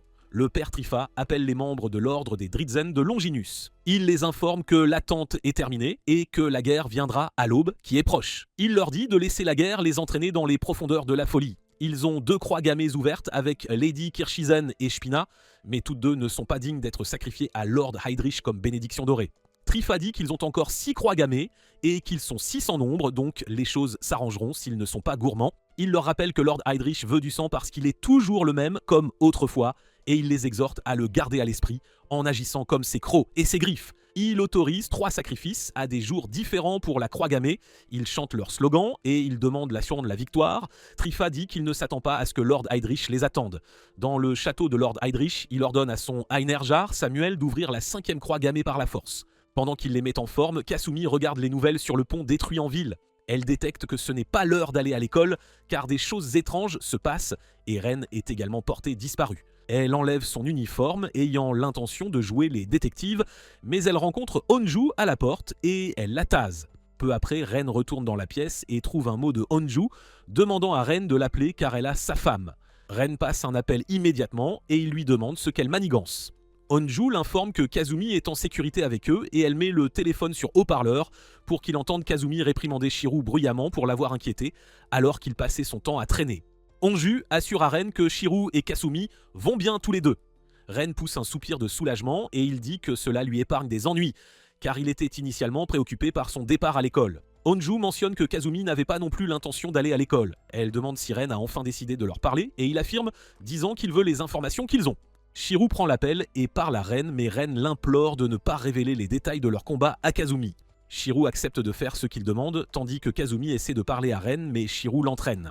Shirou taquine Kasumi, lui demandant si elle a progressé avec Ren ou si elle restera vierge pour toujours. Pendant que Honju poursuit sa discussion avec Ren, Marguerite et ses différentes robes dans la garde-robe de Kazumi. Ren transmet les informations sur le prêtre du Graal et Reiya à Honju. Il mentionne que le père Trifa promet de ne pas blesser Reiya, et il sait qu'il ne ment pas ouvertement, même s'il ne fait pas confiance à son jugement. Rand demande à Honju si elle connaît les 8 emplacements de leur croix gammée, et elle affirme, disant que la ville de Suwahara a toujours eu un tas de compagnies bizarres. Elle dit que toute la ville a peut-être été faite pour leur but, car son grand-père disait la même chose, et il avait toujours le nez fin pour les complots, le vieux. Rand demande des nouvelles de son grand-père, et Honju lui dit que sa famille possède l'hôpital général Honju, où il a été admis avec Shirou. Ren est surpris d'apprendre son milieu familial, et il lui dit qu'elle agit de manière un peu rustre pour quelqu'un d'une famille aussi huppée. Honju le repousse et continue en disant qu'elle est au courant des choses louches en ville.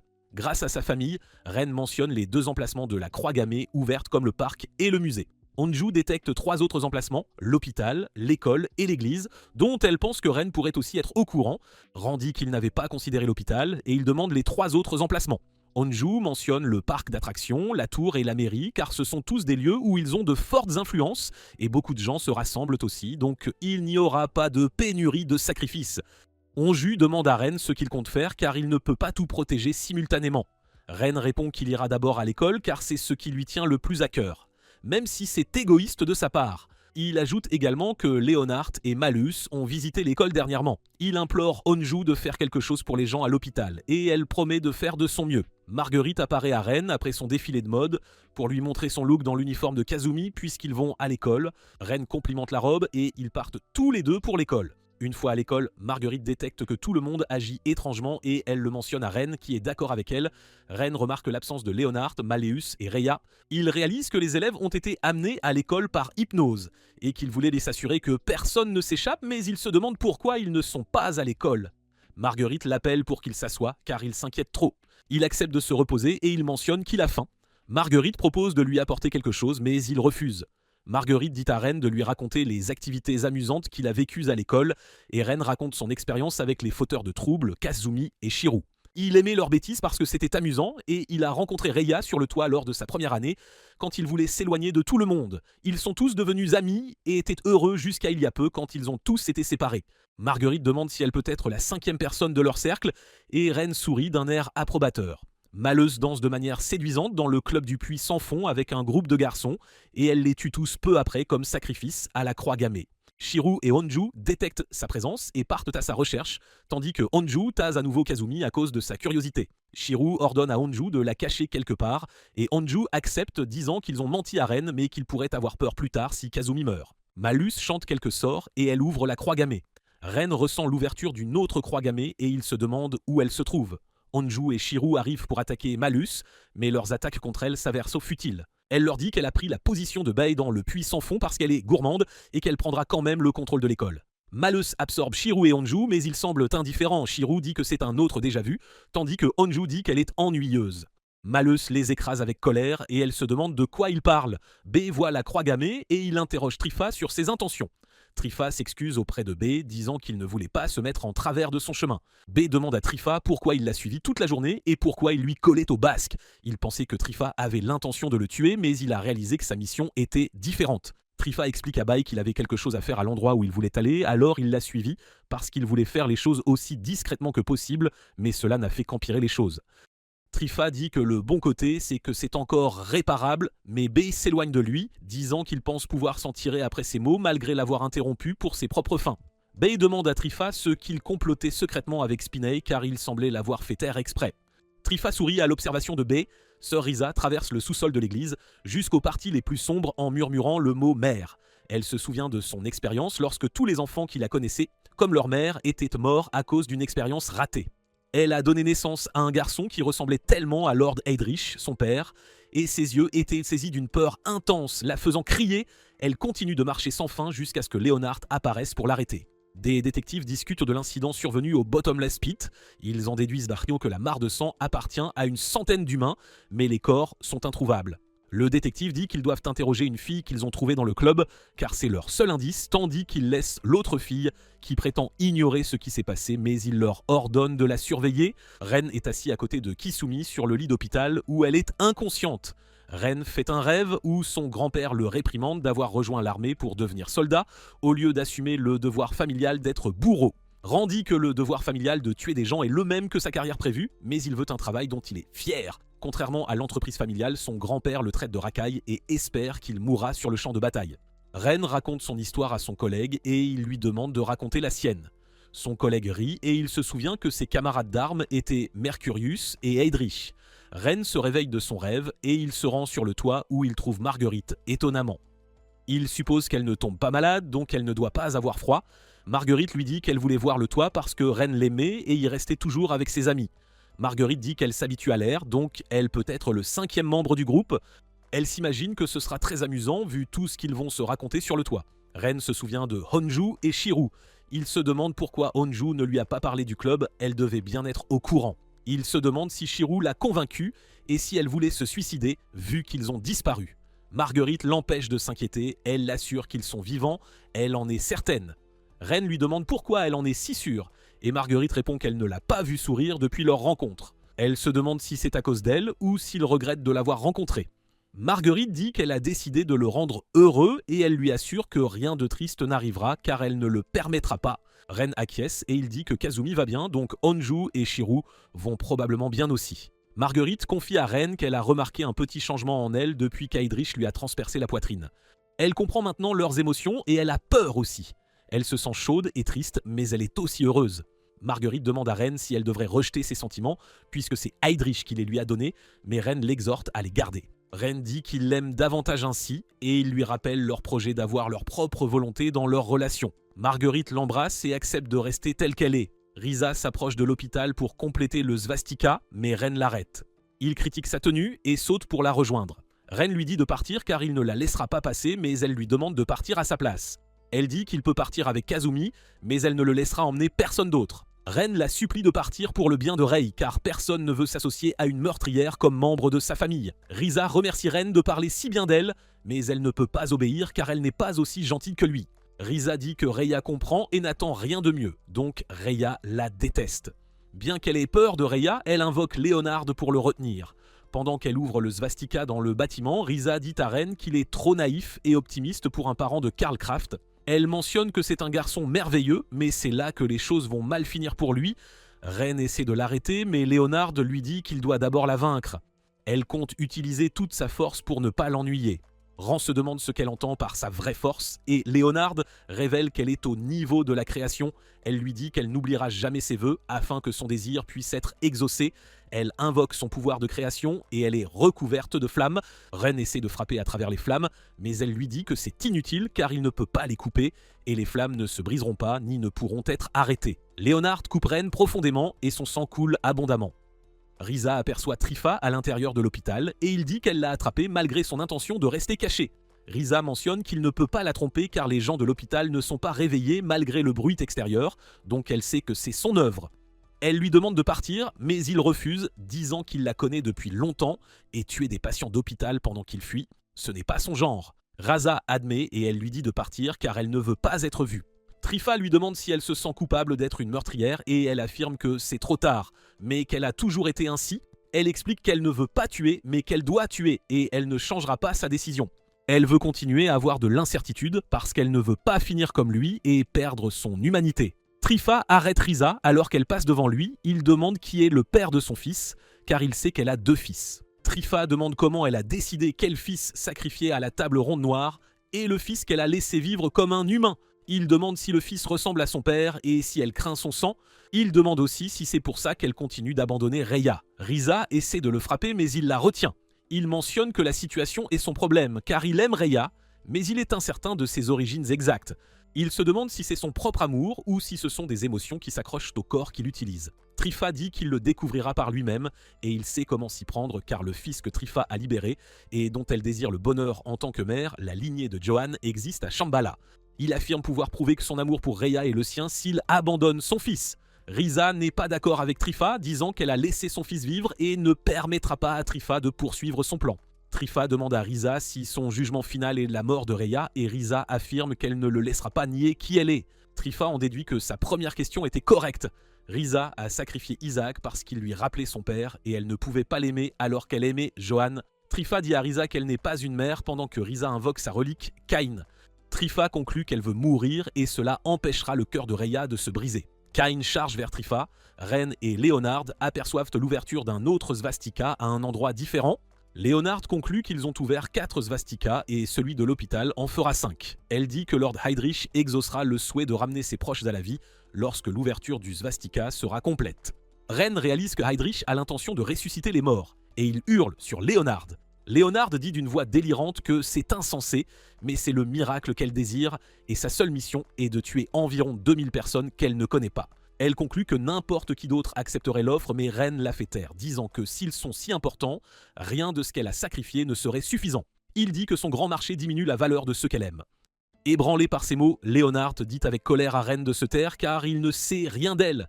Immédiatement, une force puissante frappe Leonard et la voix dit que ses paroles sont dégoûtantes, donc elle est perdue tandis que Ren a bien parlé. Samuel qu'Heydrich avait envoyé apparaît et appelle Ren l'enfant bâtard de Karl Kraft. Elle lui demande de venir afin qu'elle puisse juger la lame offerte à Lord Heydrich et ses os ne resteront pas si elle est émoussée. Leonard raconte l'histoire de son arrière-grand-père. Son arrière-grand-père était un grand forgeron invité en Allemagne pour répliquer les terres saintes. Répliquer des lames célèbres était une précaution standard pour les protéger de l'usure et du vol, mais il y eut une erreur de calcul ou un travail planifié des commanditaires. Leonard dit que son grand-père était si capable que la réplique qu'il a faite était plus qu'une réplique. La sainte lance qu'il a reproduite l'a possédée et l'a tuée. Son arrière-grand-père a reçu le titre de Tubal-Cain, le fondateur de la forge. Ensuite, les membres de la lignée Sakurai furent possédés par la lame et firent de partie de la table ronde noire. Elle dit que leurs cadavres bougent encore, leurs âmes aspirées, mais la lance passe à la personne suivante quand ils se décomposent, un processus sans fin. Leonard dit que son tour viendra, mais son frère avait autrefois essayé de la préserver de ce destin. Il lui avait promis de ne pas s'inquiéter car il mettrait fin à tout et elle serait heureuse. Enfant, Leonard avait dit joyeusement à son frère Kai et Béatrice qu'elle les aimait. Leonard dit que sa stupidité d'enfant l'exaspérait car elle croyait que tout resterait pareil sans aucune base logique. Ses proches étaient tous partis avant qu'elle ne s'en rende compte. Alors elle veut les récupérer, quel que soit le sacrifice, parce qu'elle les aime. Trifa détecte la présence de Samuel et il demande à Riza de suspendre leurs hostilités car ils n'ont pas le temps. Il en déduit que Samuel a reçu l'ordre d'ouvrir le 5e svastika. Trifa dit à Riza qu'elle est la cible pour l'ouverture du 5e svastika par Samuel et Samuel appuiera sur la gâchette si elle fait le mauvais mouvement. Trifa propose de l'aider à protéger le petit enfant de Johan puisqu'il est passé inaperçu, mais Riza n'est pas d'accord. Trifa lui demande si elle lui fait si peu confiance et il lui dit qu'elle doit être plus intelligente. Il demande combien de personnes elle est prête à laisser mourir à cause de son entêtement. Elle raconte comment il était faible et pathétique avant, mais elle l'aimait parce qu'il était humain. Bien qu'elle sache qu'une partie de lui le faisait honte, elle se demande comment il a complètement perdu son humanité. Trifa dit qu'elle n'a pas le droit de lui dire ça et Riza admet qu'ils sont tous deux stupides de penser qu'ils peuvent protéger les gens. Riza transfère son œil à Cain et elle dit à Trifa que Ren protégera le petit enfant de Johan parce que les hommes protègent les femmes. Elle dit à Trifa de rester là et d'être sage car Cain l'attaquera s'il bouge. Elle utilise le fait qu'il ne peut pas se cacher en combattant comme levier et elle s'éloigne. Trifa essaie de l'arrêter, mais Cain l'en empêche. Samiel se demande ce que Risa essaie de faire. Elle ordonne à Léonard d'aller l'empêcher d'agir. Samiel dit à Ren de partir car rien ne se passera s'il reste là. Elle lui demande s'il veut qu'elle montre ce qu'elle peut faire et elle l'attaque avec des flammes, mais il saute par-dessus. Elle félicite Ren pour ses bons instincts, mais elle continue de l'attaquer en lui demandant s'il compte fuir. La flamme rattrape Ren et il tombe de douleur, mais Samiel dit qu'il devrait plutôt mourir s'il désire stupidement combattre Lord Eldritch dans son état. Elle dit que ses instructions étaient de le renforcer, pas de le maintenir en vie, et elle se demande combien de temps il peut survivre aux flammes. Ren hurle de douleur sous les attaques, mais il se défend et atterrit lourdement sur le sol. Samiel le remercie de montrer son enthousiasme, mais elle le motive à se lever car Lord Eldritch n'est pas aussi gentil qu'elle. Marguerite apparaît soudainement et elle essaie de défendre Ren. Samiel dit que l'amour d'un être divin est nécessaire pour être un héros. Samiel se présente à Marguerite et elle lui demande son objectif pour les interrompre. Marguerite reste muette un instant jusqu'à ce qu'elle ordonne finalement à Samiel de reculer car elle ne la laissera rien faire à Ren. Samiel demande à Marguerite si elle a l'intention de les combattre tous les trois, mais Marguerite dit qu'elle est la seule à avoir l'intention de blesser Ren. Samiel regarde leur visage et elle admet que Marguerite a raison, mais Léonard dit que Samiel a le dernier ordre à donner. Samiel fait face à Risa et elle lui demande sa propre intention, mais Risa dit à Samiel de rester en dehors de la situation car elle n'était pas là au début, donc elle n'a aucun droit de donner des ordres. Risa dit à Léonard que Samiel a déjà sacrifié Berlin et son souhait d'être immortel a été exaucé. Elle dit à Samiel que toutes les âmes humaines du bâtiment lui appartiennent, et Samiel admet qu'elle n'a plus besoin des âmes, mais qu'elle est sous les ordres de Lord Eldritch. Samiel dit à Risa qu'elle est restée trop longtemps avec elle pour savoir qu'elle protège manifestement quelqu'un dans le bâtiment, et elle ne veut pas que ça explose, mais elle s'en fiche car elle la déteste. Samiel donne l'ordre à Léonard de tuer Risa si elle bouge, et elle suggère qu'elles se tuent mutuellement si elles veulent toutes les deux le 5e svastika. Samiel s'approche de Marguerite et elle lui demande de réveiller Ren pour provoquer les autres, mais Marguerite refuse. Elle demande si Marguerite comprend ce que signifie se battre. Samiel touche Marguerite et Marguerite déplace sa tête, mais Samiel la remet en place en demandant si Marguerite n'a pas entendu leur conversation où il mentionnait son immortalité. Marguerite murmure tristement qu'elle veut seulement être la 5e et elle ne veut pas que Ren et Kazumi partent parce qu'ils comptent pour elle. Samiel jette et frappe Marguerite agressivement tout en lui demandant de montrer sa détermination à se battre contre elle, mais Marguerite encaisse la douleur. Elle réalise que c'est ainsi que Ren se sentait tout ce temps et elle s'excuse de l'avoir laissé ressentir la douleur seule. Ren reprend conscience et il réprimande Samiel pour avoir blessé sa fille. Samiel s'excuse, disant qu'elle ne fait que suivre les ordres de son maître, mais cela semble avoir fonctionné. Ren s'excuse auprès de Marguerite d'avoir été blessée à cause de lui, mais elle rejette cela et elle demande qu'ils se battent ensemble pour qu'ils puissent gagner, qu'on puisse gagner. Elle promet de le protéger et elle fait face à Samiel pour la menacer d'avoir blessé son homme. Marguerite se transforme en la lame de Ren et une autre manche de bataille s'ensuit entre Ren et Samiel. D'un autre côté, Léonard retient toujours l'ordre de Samiel d'empêcher Risa de bouger. Risa dit à Léonard de réfléchir à la situation car tout le monde sera tué quand Samiel aura fini de se charger.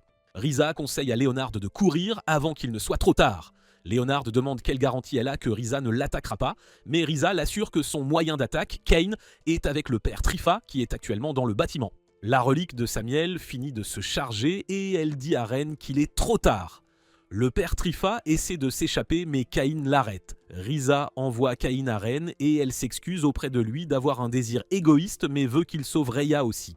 Ren atterrit dans la chambre de Kazumi et il l'emporte rapidement tandis que Cain emmène Léonard en sécurité. Samiel réalise ce que Risa a prévu et elle fait tout exploser avec colère. Risa s'excuse auprès de ses enfants, Johan, Isaac et Reya, avant d'être emporté par l'explosion. Ren court rapidement pour éviter d'être soufflé et il invoque le niveau de création pour arrêter le temps. Le temps s'arrête quelques secondes et Ren dépasse l'explosion à toute vitesse. Samiel exprime sa colère pour l'évasion de Ren et elle essaie d'envoyer une autre flamme, mais une voix lui ordonne de se replier immédiatement. Makena arrive et il l'informe qu'elle a accompli sa mission. Samiel est d'accord avec lui et elle s'excuse d'avoir essayé d'attraper sa proie. Makena lui dit que Lord Eldritch prévoit d'ouvrir lui-même le 6e svastika. Samiel aperçoit Trifa marchant à travers les flammes et elle admet qu'il est le seul à pouvoir y résister. Elle se demande quoi faire de lui. Trifa arrive à l'endroit où Ren tient Kasumi. Trifa réalise que Samiel l'a repéré. Il propose de former une alliance avec Ren. Il offre de tout raconter à Ren et il l'informe que Risa était morte, donc ils ont besoin de vengeance. Le père de Kazumi fait sa demande en mariage à sa mère quand ils étaient plus jeunes. Des années plus tard, Kasumi est née et elle est devenue une enfant joueuse. Le père de Kazumi informe sa femme de la mort de son ami et de son intention d'adopter son fils, Ren. Il l'implore d'accepter même si cela peut être difficile pour elle.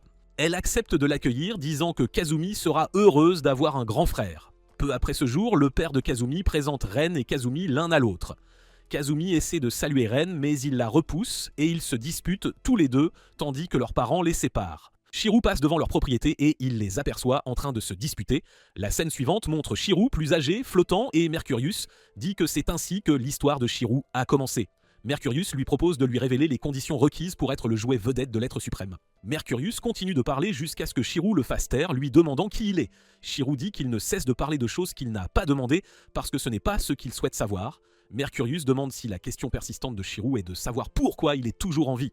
Mercurius appelle ça une question stupide car Shirou connaît la réponse. Tant qu'il ressent le déjà-vu, il ne peut pas mourir et il ne pourra jamais mourir car il ne le permettra pas. Shirou se demande ce qu'il veut dire et Mercurius propose de raconter l'histoire depuis le début. Mercurius dit qu'un changement mineur est survenu dans la vie de Shirou quand un nouveau voisin, Ren, est arrivé. Mercurius demande ce que Shirou pensait de Ren quand il venait d'arriver et Shirou répond qu'il le trouvait juste morose. Mercurius demande à Shirou s'il pense que c'est la raison pour laquelle ils ont bâti une amitié durable jusqu'à présent. La scène revient au moment où le père de Kazumi voulait expérimenter sur Ren, mais Shirou est entré et l'a tué sans peur. Mercurius dit à Shirou que ce jour-là l'a lancé dans son déjà-vu. Mercurius explique que le père de Kazumi n'avait pas un passé normal car son rôle était de cultiver et d'incuber quelque chose qu'il avait imaginé de la guerre. Le père de Kazumi a aussi essayé d'incorporer une autre lignée appelée eugénisme, donc Ren et Kazumi ne sont pas nés normalement. Mercurius dit à Shirou qu'il est le plus grand briseur de règles parmi eux, mais il est toujours le plus normal, et il serait mort comme un humain normal s'il ne s'était pas impliqué avec eux. Mercurius dit à Shirou qu'il n'était jamais censé en faire partie, mais il a commis un meurtre parce qu'il a pris la place du désir de Ren de détruire sa fausse vie quotidienne. Puisqu'il ne pouvait pas dire à Kazumi ce qui se passait, Mercurius dit que c'est ainsi que son ami Heydrich est pour lui, donc Shirou est une manifestation d'un souhait de destruction, le facteur d'autodestruction. Il promet à Shirou qu'il ne le laissera pas mourir tant qu'il ne dépassera pas le déjà-vu. Mercurius exhorte Shirou à lui montrer la conclusion inconnue, car c'est pourquoi il lui a donné un pouvoir et une chance incroyables. Shirou demande à Mercurius s'il pense être l'être suprême, ou si lui et Heydrich sont les jouets de l'être suprême. Mercurius assure à Shirou que l'amitié de son fils Ren avec lui est réelle, tout comme son amitié avec Heydrich, mais il explique que lorsqu'ils sont en hauteur ou qu'ils s'imaginent tomber ou se blesser, ils construisent toujours une amitié destructive, tout comme Shirou a détruit la vie normale de Ren quand il a tué le père de Kazumi. Mercurius espère que Shirou perturbera à nouveau les choses, tandis que Shirou s'éloigne. Reiya ressent des douleurs à l'estomac après avoir vu des flashs de certaines scènes.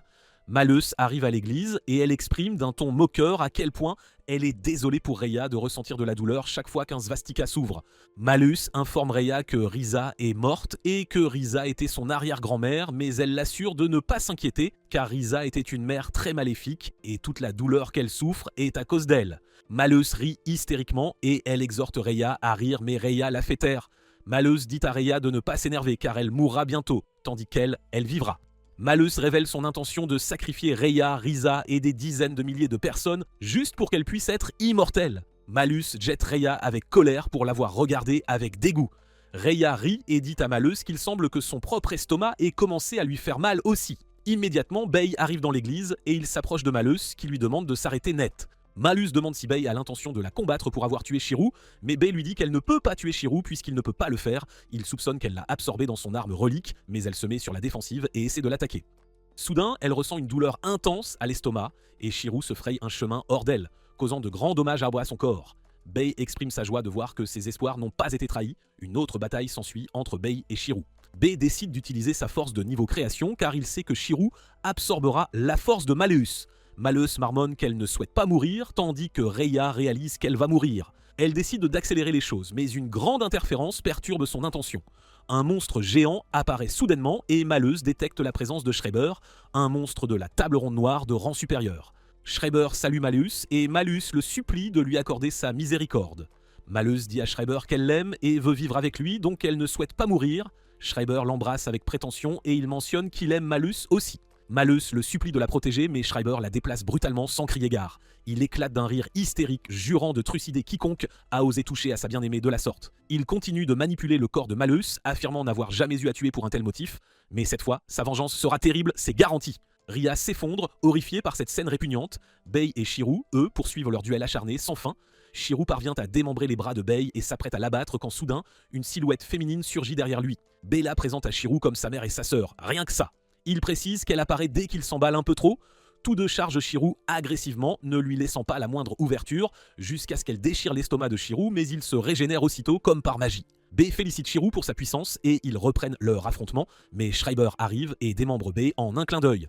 Il le sacrifie pour l'ouverture du swastika, après lui avoir glissé qu'il était là pour Shirou et personne d'autre. Après l'ouverture, Schreiber félicite Shirou pour sa pugnacité face à Bey. Il lui demande si Shirou est responsable de l'état de Malleus, car il semblerait qu'ils soient épris l'un de l'autre et il se doit de se venger, et vite. Malleus supplie pour sa vie, mais Schreiber la frappe brutalement, sans pitié. Schreiber dit à Shirou qu'il est contraint de le tuer, mais il lui offre une chance de fuir. Le temps que Malleus rende l'âme, il promet de le retrouver et de le déchiqueter ensuite, morceau par morceau. Schreiber lui rappelle qui il est, Leinherjar de Lord Heydrich tout de même, un héros digne du Valhalla doré. La scène s'ouvre sur Mercurius et Lord Heydrich jouant aux échecs, discutant de ce curieux sentiment de déjà-vu, apparu car le monde a été conçu pour se répéter inlassablement. Ils concluent tous deux que la seule façon de se libérer de ce déjà-vu lancinant est de s'emparer du trône de l'être suprême. Mercurius révèle à Heydrich que l'actuel être suprême a anéanti son prédécesseur et usurpé le trône, ni plus ni moins. Il supplie Heydrich d'atteindre le stade d'émanation des 4 niveaux de magie qu'il lui a conférés afin d'acquérir la force nécessaire à cette tâche colossale. Mercurius, au présent, confie à son ami Heydrich qu'il n'a pas menti lors de leur échange, mais qu'il peut le tuer car c'est son désir le plus profond. Mercurius dit que la seule issue qu'il désire ardemment est de céder le trône à une personne de son choix, et pas n'importe qui. Ren dépose délicatement Kazumi sur le lit, puis sort pour retrouver Trifa. Trifa raconte à Ren l'histoire de Risa dans les moindres détails. Il révèle à Ren que Risa est l'arrière-petite-fille de Rhea. Figure-toi, mais Rhea n'en a pas la moindre idée.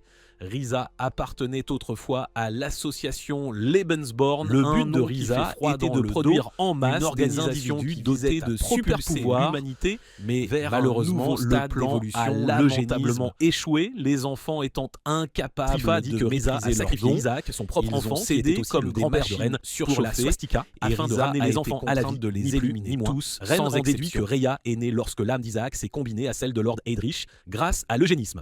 Trifa dit qu'ils ont besoin d'un second Berlin, un plus grand, un meilleur, car le premier n'a pas suffi, hélas. Ils auront donc besoin d'un autre Isaac, et cette fois, c'est Rhea qui s'y colle. Ren informe Trifa que Risa lui a demandé de sauver Rhea quand ils étaient à l'hôpital, tu te souviens? Trifa confirme que l'esprit d'une femme est une chose terriblement compliquée, un vrai casse-tête. Trifa dit à Ren que la discorde intérieure de Risa primait sur tout le reste pour elle. Elles ont failli se battre à mort à l'hôpital, mais à la fin, elle est partie. L'air victorieux, le sourire aux lèvres. Trifa souhaite voir l'issue de la décision que Risa a confiée à Ren. Il lui rappelle que le moyen le plus efficace d'enfermer Lord Heydrich pour de bon est de tuer Rhea. Il s'interroge sur les intentions de Ren concernant Rhea, et Ren reconfirme son choix de la protéger coûte que coûte. Trifa dit qu'il veut faire de même, figure-toi. Ren se demande s'il choisira entre Rhea et la réalisation de son vœu de ressusciter un être cher. Trifa explique que son vœu ne peut se réaliser que si le miracle reste incomplet, et pour cela Rhea doit absolument rester en vie.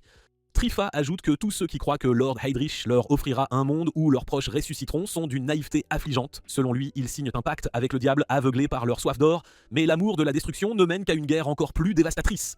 Leonard rêve de vivre une vie paisible et heureuse avec son frère et Béatrice, sa femme. Elle ne peut se défaire de ce rêve qui la hante car il lui murmure que tout cela aurait pu être possible. Alors elle s'accroche au miracle et fera tout ce qui est en son pouvoir pour que cela se réalise, peu importe qui la hait, qui elle tue ou qui elle perdra en chemin.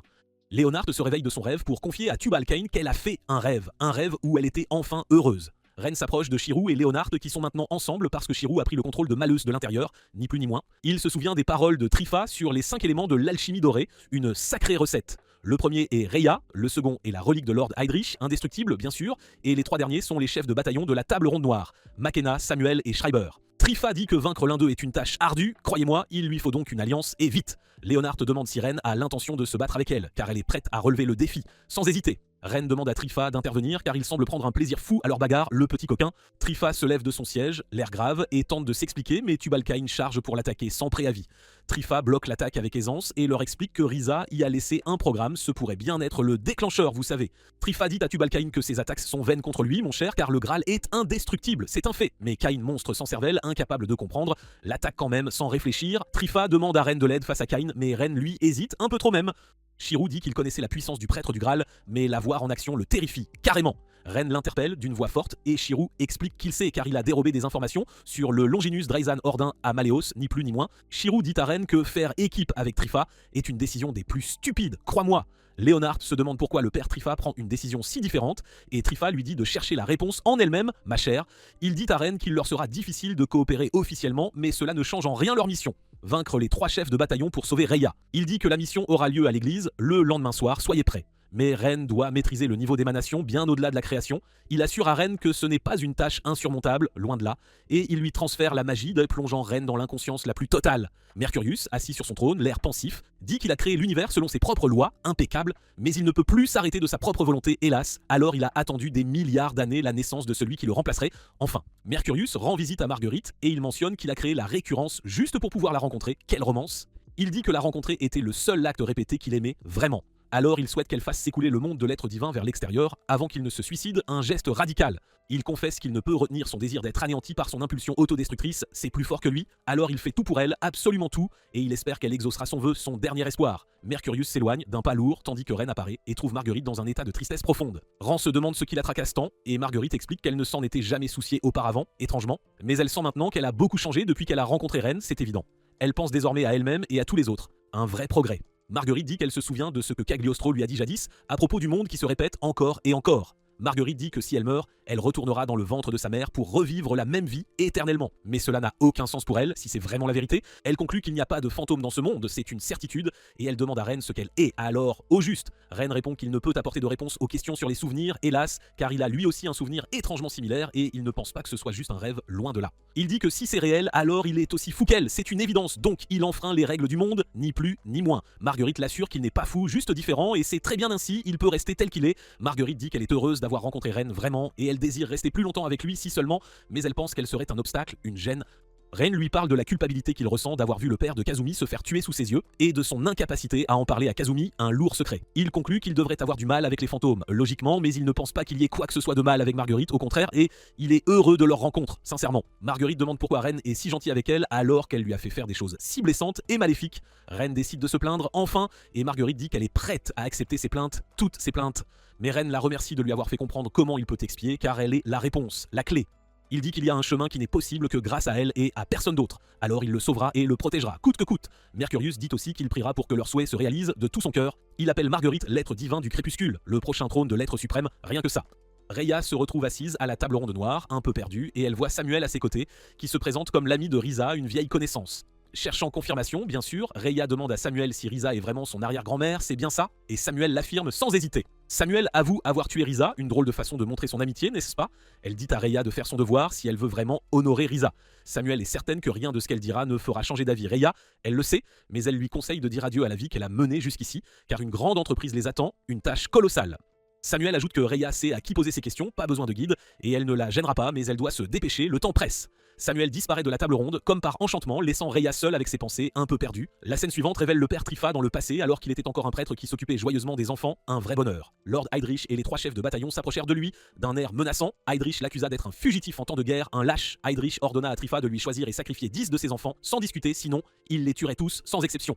Les yeux emplis de regret, le cœur lourd, il sélectionna les 10 enfants et ils furent tous tués instantanément, sans un bruit. Heydrich le félicita pour un travail bien fait avec un sourire du prochain swastika et lui demanda le toit de l'école, quelle idée. Mais Léonard l'arrête net sans un mot. Elle l'interroge sur ses véritables intentions, sans détour, puisqu'il avait initialement prévu d'attaquer l'église avec Ren, n'est-ce pas?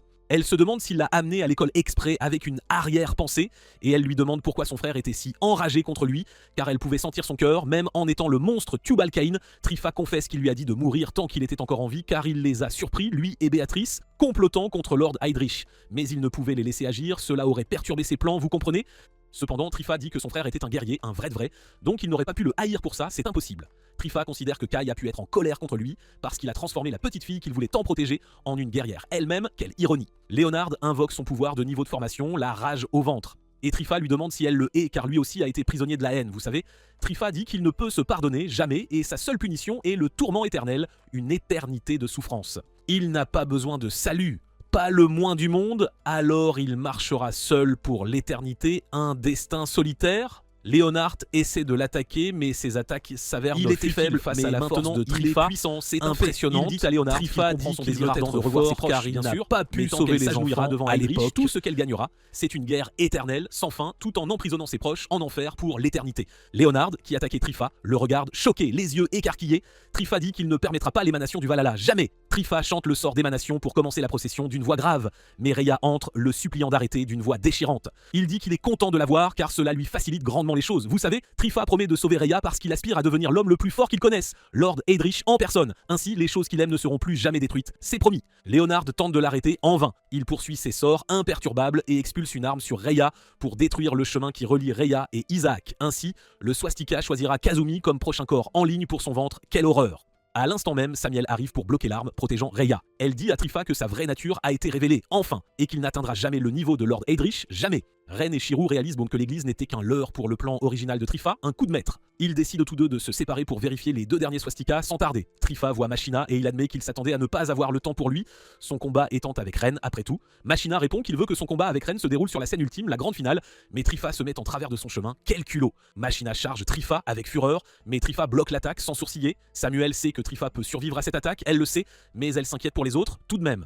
Samuel propose de prendre la responsabilité de protéger Rhea, et elle seule, mais les autres, elle s'en moque, ce n'est pas son problème après tout. Samuel découvre les plans machiavéliques de Trifa, sacrifier Kazumi, l'une des jumelles de la lignée de Johan, la pauvre, pour activer le swastika. Ainsi, il pourra sceller Lord Heydrich tout en obtenant la résurrection des morts. Tout un programme. Elle lui dit qu'elle se moque de ses plans car son pèlerinage s'achève ici et maintenant, point final. Machina fonce sur Trifa tel un ouragan et une bataille intense s'ensuit entre eux, un vrai carnage. Samuel se tourne vers Rhea pour lui donner une explication de la situation, la pauvre. Elle dit que Trifa ne pouvait se pardonner sa faiblesse et ses péchés, une lourde charge, alors il aspirait à être fort en souhaitant devenir l'homme le plus puissant qu'il connaissait, Lord Heydrich. Trifa est devenu le remplaçant de Lord Heydrich et il a assumé le corps de Lord Heydrich, ni plus ni moins, d'où sa résistance incroyable aux dégâts, vous voyez. Ainsi, toute l'armée de Lord Heydrich se cachait dans le Graal, une sacrée surprise. Samuel admet qu'elle ne peut vaincre Trifa seule, c'est un fait, mais le cas de Machina est différent, avec ses points puissants, il a une chance. Elle dit à Rhea que son travail est de tout peindre aux couleurs de Lord Heydrich, sans exception. Samuel remarque que Leonhardt la fixe du regard avec insistance, alors elle lui demande pourquoi, sans détour. Leonhardt interroge Samuel sur la résurrection des morts que Lord Heydrich a promise, ce grand rêve. Mais elle est déçue quand Samuel lui révèle que cela signifie être ressuscité à l'immortalité. Comme elle, quelle désillusion. Elle lui parle du désir de Lord Heydrich de dévorer le monde, une fois l'alchimie dorée achevée, quelle horreur. Leonhardt pleure de déception, le cœur brisé, disant qu'elle s'est battue pour sauver ses proches, pas pour une guerre sans fin, c'est absurde. Samuel dit à Leonhardt, c'est l'erreur que font les imbéciles comme elle quand ils ouvrent la bouche, c'est classique. Elle dit que vivre, c'est voler aux autres pour enrichir sa propre existence, ni plus ni moins. Donc son seul choix pour rallumer la flamme de ceux qui ont disparu est de les connecter à une vie plus grande, leur offrir l'honneur de ne faire qu'un avec Lord Heydrich en fondant dans le Valhalla doré. Quelle destinée. Samuel ordonne à Leonhardt de déguerpir, et vite. Mais la relique à côté d'elle se brise avec fureur, un mauvais signe. Soudain, la foudre éclate et une figure monstrueuse frappe Samuel sans crier gare. Samuel réapparaît et elle nomme le monstre Lady Kirchizen avec un certain respect. Kirchizen charge Samuel avec rage tandis que Samuel dit qu'elle la sauvera pour qu'elle puisse se retrouver au Valhalla, c'est promis. Samuel enflamme Kirchizen sans hésiter tandis que Leonhardt hurle de douleur, un cri déchirant. Leonhardt pleure intensément, le cœur brisé et frappe Samuel avec une colère noire, la repoussant. Trifa et Machina observaient le drame depuis le début, en spectateurs, et ils reprirent leur bataille l'un contre l'autre sans plus attendre. Machina demande ce qui va se passer ensuite et Trifa répond que tout cela n'était que pour gagner du temps, car Ren finira bien par arriver, tôt ou tard. Trifa demande si Machina peut contrôler ses impulsions quand Ren arrivera, ce sera un défi. Mais Machina dit à Trifa qu'il a commis l'erreur de croire que Ren arriverait à temps. Quelle naïveté. À l'instant même, Ren est attaqué en chemin par Schreiber, un coup bas, tandis que Machina dit à Trifa que ses tentatives de gagner du temps sont insignifiantes face à son grand désir, c'est futile. Samuel refait surface et elle félicite Leonhardt de l'avoir atteinte, car elle a baissé sa garde. Une erreur. Elle récompense Leonhardt avec la Sainte Lance et la nomme sa propriétaire officiellement. Elle dit à Leonhardt qu'elle sera offerte au dernier swastika, une destinée tragique. Makna invoque ses pouvoirs avec détermination et il demande ce que Trifa compte faire au juste. Trifa dit, délirant, qu'il ne perdra pas et qu'il ne peut pas mourir, quelle bravade. Il invoque ses pouvoirs et expulse l'arme de son corps vers Makena, un projectile mortel. Mais Makena l'esquive avec agilité et frappe lourdement Trifa, provoquant une large explosion dans son corps, un coup fatal. Lord Heydrich félicite le Graal pour son excellent travail, bien joué, et il lui ordonne de vivre en lui pour l'éternité. Lord Heydrich informe Karl que l'heure promise est enfin arrivée. Trifa d'un air solennel et Trifa est la relique de Lord Heydrich. Sans un mot, Trifa voit Rhea et il lui dit qu'il l'aime juste avant de mourir, un dernier souffle. L'ouverture du swastika provoque une nouvelle sensation dans la ville, un frisson, et Ren le remarque depuis son emplacement avec inquiétude. Schreiber lui dit que Lord Heydrich l'a convoqué, sa mission est donc accomplie, enfin. Il l'assure qu'ils reprendront là où ils se sont arrêtés au Valhalla, aux côtés de ses amis. Quelle joie! Et il s'en va, d'un pas décidé. Le swastika touche le ciel et provoque la foudre, un spectacle grandiose. Lord Heydrich déclare que c'est l'heure du Dies Irae, le jour de colère. Ren et Leonard se réveillent dans la salle de classe à l'intérieur de l'école. Quelle surprise! Shirou dit à Leonard que cela fait 20 heures qu'il a retrouvé Ren, le temps passe vite, mais les téléphones portables et les horloges ne fonctionnent plus, c'est la pagaille. Ren dit qu'ils sont les seuls encore en vie, car toutes les autres âmes ont été emportées, c'est terrible. Et Leonard a probablement été maintenue en vie car elle était destinée à être le sacrifice pour le dernier swastika, une triste fin. Shirou propose qu'ils échangent des informations puisque la situation est ce qu'elle est, autant faire le point, et Leonard s'exécute sans discuter. Elle leur raconte les événements qui l'ont mené là dans les moindres détails, et Shirou commente que le Valhalla est une sacrée façon d'être immortel, pas vrai? Leonard suggère qu'ils se suicident, puisqu'ils n'ont plus rien à faire, quelle idée! Elle dit qu'elle n'a plus de motif ni personne à protéger, c'est triste. Shirou essaie de la contredire, bien sûr, mais Ren le retient d'un geste ferme. Ren lui dit qu'elle peut réfléchir à sa décision, prendre son temps, et il ne la forcera pas, elle peut rester en arrière si elle veut. Il se lève pour partir et il dit qu'il lui parle car il n'a plus de temps à perdre à se disputer avec elle, c'est fini. Il l'implore de ne pas se mettre en travers de son chemin, surtout, et il va se battre car il n'est pas trop tard, pas encore. Il affirme qu'il n'a pas travaillé si dur pour se retrouver face à une telle fin, c'est absurde. Ren dit à Leonard qu'il ne l'aime pas, c'est un fait, mais il sait qu'elle a aussi travaillé si dur, elle aussi, et il est certain qu'elle est la même que lui. Au fond, Leonard le fait taire douloureusement d'un geste brusque et elle demande pourquoi il prétend ne pas l'aimer, quel culot. Leonard dit à Ren qu'elle a décidé qu'elle serait mieux seule, il y a bien longtemps, c'était son choix. Mais elle a commencé à espérer des choses stupides pour elle-même quand elle l'a rencontré, quelle bêtise! Elle conclut qu'elle ne laissera pas tout se terminer si facilement, comme ça c'est hors de question. Elle dit en larmes que Ren l'a toujours mise tellement en colère et qu'elle le déteste pour ça, vraiment. Ren l'invite à la fête qu'ils organiseront sur le toit une fois que tout sera fini, une vraie célébration. Il analyse le caractère de chacun à la fête, avec Anju et Shirou qui attisent les disputes entre eux, un vrai cirque, tandis que Kazumi prend le parti de Leonard et Rhea, elle, reste neutre comme d'habitude. Il ajoute que Marguerite sera troublée, mais elle sera ravie de les voir faire les idiots, c'est sûr.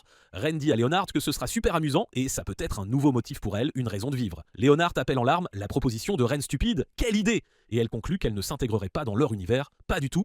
Ren lui demande d'arrêter de bouder, c'est ridicule, et il demande si elle vient ou non alors. Mais elle reste sans voix, incapable de répondre. Ren remarque l'absence de Shirou et Marguerite débarquent, il en parle un peu surpris, mais Leonard se précipite tandis que Charles avec un sourire en signe de gratitude, un geste comment peut-il ignorer sa petite amie, partie chercher de quoi manger parce qu'ils mouraient tous de faim pour aller commettre l'adultère. C'est inacceptable. Ils se taquinent un instant, puis Ren assure à Marguerite, un peu jalouse, qu'il ne traînera plus avec des gens comme Leonard. Marguerite confirme que tout est en ordre tant que Ren a bien compris la leçon.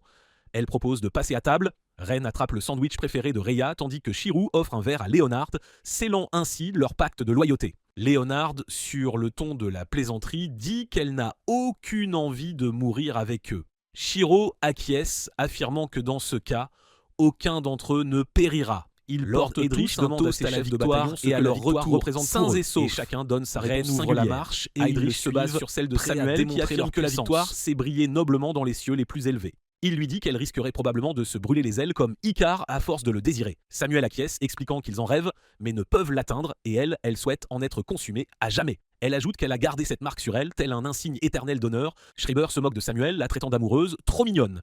Heydrich ordonne à Schreiber de cesser ses provocations. Il évoque ensuite son propre souhait ainsi que celui de Machina. Il les félicite d'avoir des désirs si intéressants. Il annonce que l'heure de trembler est arrivée. Lord Heydrich quitte son trône et ses chefs de bataillon le suivent. Rhea arrive dans la pièce, elle tente de les arrêter, mais il passe devant elle sans un regard. Elle est déçue, mais la voix d'Heydrich interrompt soudain ses pensées. Il lui propose de répondre à toutes ses questions. Rhea lui demande de lui révéler la vérité sur qui elle est, ou plutôt ce qu'elle est. Elle demande à Heydrich s'il est le père d'Isaac, et si Risa a été blessée car Isaac lui ressemblait bien trop. Lord Heydrich regarde Rhea et confirme qu'elle ressemble étrangement à son grand-père, Isaac. Heydrich l'assure qu'il n'est pas le père d'Isaac, car il n'est pas du genre à abandonner femmes ou enfants, ce n'est pas son style. Peu lui importe qui est le père d'Isaac, car il aime tout, absolument tout. Il s'apprête à prendre congé, mais Rhea l'arrête avec ses questions. Elle se demande s'il ne va pas lui demander ce que la victoire représente pour elle. Rhea confesse qu'elle a pitié de lui, car il semble si fort que tout le monde autour de lui paraît identique, pourtant il n'a rien de spécial en lui. Elle dit qu'aimer tout, c'est comme n'être intéressé par rien, et une personne comme ça n'atteindra jamais la victoire, c'est une certitude. Heydrich lui dit qu'elle a une voix vraiment douce, car il la ressent au plus profond de son cœur. Il confesse que lui et Karl sont tous deux des hommes ennuyeux, et la pitié d'une si charmante jeune fille a remué son cœur. Il demande ce que la victoire signifie pour Rhea, et elle répond que c'est revoir tout le monde, même si cela lui semble stupide. Heydrich lui dit que rencontrer Isaac sera son premier objectif, et il lui souhaite bonne chance tout en s'éloignant. Heydrich déclenche le début de l'ère Dias. Il ordonne à ses chefs de satisfaire leur soif enivrante et de prendre tout ce qu'ils désirent, jusqu'à ce qu'ils ne veuillent plus rien car leur croisade s'achève là. Heydrich déclare le monde magnifique et il promet de le détruire. Il révèle qu'il deviendra le déjà-vu, une loi absolue et immuable. Ren, Shiro et Leonard arrivent au sommet de la tour pour les défier. Heydrich propose de les affronter seuls et il les invite à venir. Rhea aperçoit la relique d'Isaac et celui-ci l'accueille comme son fils Akin. Il se présente comme le cœur de Gladsheim et elle tombe aspirée à l'intérieur de lui. Heydrich bat Ren et Shiro sans difficulté. Shiro qualifie ça de très mauvaise nouvelle et il se demande ce qu'ils doivent faire. Leonard se présente à Heydrich comme Sakuraika, la nouvelle membre trouvée par le Graal pour être la digne successeur de Beatrice von Kirchisen. Heydrich dit qu'il a entendu les rapports et il demande si elle se porte volontaire pour être le 8e sacrifice car sa loyauté lui plaît. Mais Leonard répond avec colère qu'elle n'a juré aucune loyauté à la table ronde noire. Heydrich confirme qu'elle n'a aucune intention de travailler pour lui et Leonard l'affirme, disant qu'elle le déteste. Sa famille aurait vécu et serait morte normalement s'il ne l'avait jamais rencontrée. Elle dit qu'elle réalisera la prière de sa famille, quoi qu'il arrive, puisqu'elle est la dernière debout. Elle affirme que son péché fut de s'être laissé aveugler par son faux espoir et qu'elle le tuerait pour expier ses erreurs. Heydrich qualifie Leonard de triste jeune fille et il révèle qu'il engloutira sa douleur si elle accepte d'être enveloppée dans son repos éternel en tant que son Einerjar. Il prétend que tout ce qu'elle a perdu existe là, mais Ren le fait taire immédiatement. Il demande s'il veut vraiment qu'elle lui donne son âme en échange de l'exaucement de son vœu pour qu'elle devienne son esclave en enfer. Le trio se rassemble et ils chargent tous Heydrich d'un seul coup. Mercurius ressent un éveil et il déduit que l'émanation a enfin commencé. Heydrich lance un sort pour invoquer sa lance et il les frappe violemment avec. Shiro est projeté au loin et Schreiber se précipite vers lui avec excitation. Leonard et Ren luttent contre Heydrich mais Leonard s'affaiblit. Heydrich ordonne à Samuel de s'en occuper, tandis qu'il s'éloigne, Samuel lance un sort et Leonard est absorbé par l'ouverture de la croix gammée, complétant ainsi la 8e. L'effet de cette complétion transforme les habitants de la ville en ossements. Ren se souvient de Rhea et il se précipite vers Heydrich qui l'informe qu'Elaghael a été avalée par Isaac, ce qui fut étonnamment plus facile qu'il ne l'avait prévu. Il informe Ren qu'une fois qu'elle est dans le monde d'Isaac, elle ne pourra jamais revenir. Ren verse des larmes et il se demande si tout est vraiment fini. Refusant de reculer, Ren déclare avec assurance que ce n'est pas encore terminé. Il souhaitait que le temps s'arrête car il voulait protéger la vie quotidienne qu'il aimait tant. Ren invoque la magie de la création et il charge pour attaquer Heydrich rapidement, mais Heydrich bloque l'attaque sans difficulté. Heydrich le félicite pour sa vitesse, mais il confirme que sa force n'est pas suffisante. Ren frappe Heydrich sans relâche et agressivement jusqu'à ce qu'Heydrich le frappe avec son bâton, lui demandant si Ren est encore un peu trop loin de sa pleine puissance. Immédiatement, Ren charge Heydrich de manière inattendue et il lui serre le cou avec son arme. Heydrich admet qu'il ne peut pas esquiver l'attaque et il rappelle à Ren leur promesse de tout donner jusqu'à la bataille finale. Il suggère qu'ils ont tous deux besoin de plus de temps et il confie le combat aux mains de quelqu'un de plus approprié. Heydrich ordonne à Machina d'écraser Ren et il promet de le libérer de son Gladsheim s'il gagne. Machina saute agressivement et il brise la tour avec sa force. Ren le reconnaît de son rêve, mais Machina les exhorte à commencer tout en l'appelant son camarade d'armes. Samuel remarque la présence de Leonard et lui dit que ses mouvements ne l'ont pas trompé. Elle demande à Leonard ce qu'elle prépare et Leonard confirme qu'elle n'a rien de prévu. Leonard dit que ce n'était qu'un petit problème personnel et qu'elle savait qu'elle ne pourrait pas la tromper, car c'est elle qui lui a donné la Sainte Lance. Samuel déduit que la 8e croix gammée a été ouverte par les âmes que Leonard avait collectées, car elle a fait un contrat de dernière minute avec une nouvelle relique. Elle confirme que c'était une étape nécessaire, car elle aurait été absorbée comme cible si elle n'avait pas fait de contrat avec la Sainte Lance. Elle félicite Leonard d'être astucieuse, car l'épée l'aurait tuée comme une malédiction, mais elle en a fait bon usage de manière inattendue. Leonard dit que Samuel lançait beaucoup sur l'épée et Samuel admet qu'elle a fait fabriquer l'épée elle-même. Elle confesse qu'elle a convoqué à contre-cœur le grand-père de Leonard pour en faire un arien honoraire et l'ajouter aux autres rangs. Samuel explique que sa famille a obtenu un siège d'honneur grâce au sacrifice de son grand-père. Leonard demande si avoir les terres saintes forgées et transmises à leur famille, juste pour les lier à un siège à la table ronde noire, est un honneur pour elle. Samuel l'affirme. Leonard la remercie car elle a désormais une raison encore plus grande de se battre contre elle. Leonard dit à Samuel qu'elle veut la combattre et la vaincre, même si ses bras brûlent ou si ses jambes disparaissent. Elle est prête à devenir un Tubal-Cain pour la vaincre. Elle conclut qu'elle ne peut pas accompagner Ren et les autres, finalement, car elle n'en a pas le droit. Alors elle veut qu'il la croie morte, mais elle souhaite emmener Samuel en enfer avec elle en échange. Béatrice et Kai apparaissent à ses côtés, tandis que Samuel la maudit avec colère. Leonard et Béatrice répètent simultanément que Samuel ne s'est toujours pas réveillé. Lord Heydrich l'a rendue folle en lui volant son cœur, mais elle conclut que ce qu'elle ressent pour lui n'est pas de la loyauté, mais bien de l'amour. Samuel demande avec irritation si c'est tout ce qu'elle a à dire, et Leonard affirme disant que son épée fera le reste. Leonhardt charge Samuel avec force et elle dit qu'elle ne se laissera jamais vaincre. Jamais. Schreiber et sa relique poursuivent Chéroux, tandis que Chéroux leur tire dessus jusqu'à ce qu'ils reçoivent un coup puissant et atterrissent lourdement au sol. Schreiber remarque sa fatigue et il demande d'un ton moqueur s'ils ont déjà fini le combat. Schreiber demande du temps pour continuer et il propose de discuter en même temps. Il suggère à l'autre Schreiber d'utiliser ce temps pour soigner sa blessure ou tenter ce qu'il veut. Schreiber estime que son adversaire doit se demander comment il bloque toutes ses attaques. Selon Karl, le désir de Schreiber est d'être intouchable et il ne le fait pas consciemment. Schreiber dit sans sérieux que c'est peut-être parce que le vieux de l'autre Schreiber l'a violé, et l'autre Schreiber se demande comment il sait ça. Il dit que c'était l'affaire de famille, mais ce fut malheureux pour eux car il s'est avéré être un garçon, alors sa mère lui a coupé sa virilité parce que ce n'était pas nécessaire. Schreiber dit qu'ils ont travaillé ensemble, gagné beaucoup d'argent et étaient aimés de beaucoup, mais c'était amusant jusqu'à ce que tout devienne bizarre. Sa mère est devenue de plus en plus brisée. Schreiber se lasse d'écouter son histoire et décide de lui tirer dessus dans son état délirant, mais l'autre Schreiber dévie son attaque. Il attaque Schreiber et se qualifie de créature immortelle, car il a tué ses parents et tout le monde, mais il est toujours en vie. Schreiber lui ordonne de se taire et ils continuent leurs attaques jusqu'à ce que Schreiber tire sur l'autre Schreiber et détruise ses armes au passage. Schreiber tremble excessivement à cause de ses armes, il dit qu'il doit toucher Shiro maintenant qu'elles sont parties. Shiro demande comment c'est un problème après toutes les personnes qu'il a à percer. Il réalise que Schreiber ne peut plus l'entendre et il se demande si le fait de devenir sérieux l'a finalement atteint. Shiro décide de devenir plus sérieux aussi, alors il invoque Honju de son corps. Honju et Shiro se taquinent un peu avant de décider d'affronter Schreiber. Schreiber leur ordonne de se taire, disant qu'il est une créature immortelle et qu'il tuera sans fin jusqu'à ce qu'il devienne complet. Schreiber démarre sa moto avec des sorts magiques et il tourbillonne autour d'eux. Honju et Shiro restent coincés sur la moto de Schreiber. Honju demande s'ils doivent tenir le coup longtemps et Shiro admet qu'ils n'ont pas le choix. Schreiber crie avec colère et leur ordonne de ne pas le toucher. Il lance un sort qui les déplace violemment de la moto. Machina continue d'attaquer Ren et il lui demande pourquoi il est encore à moitié endormi.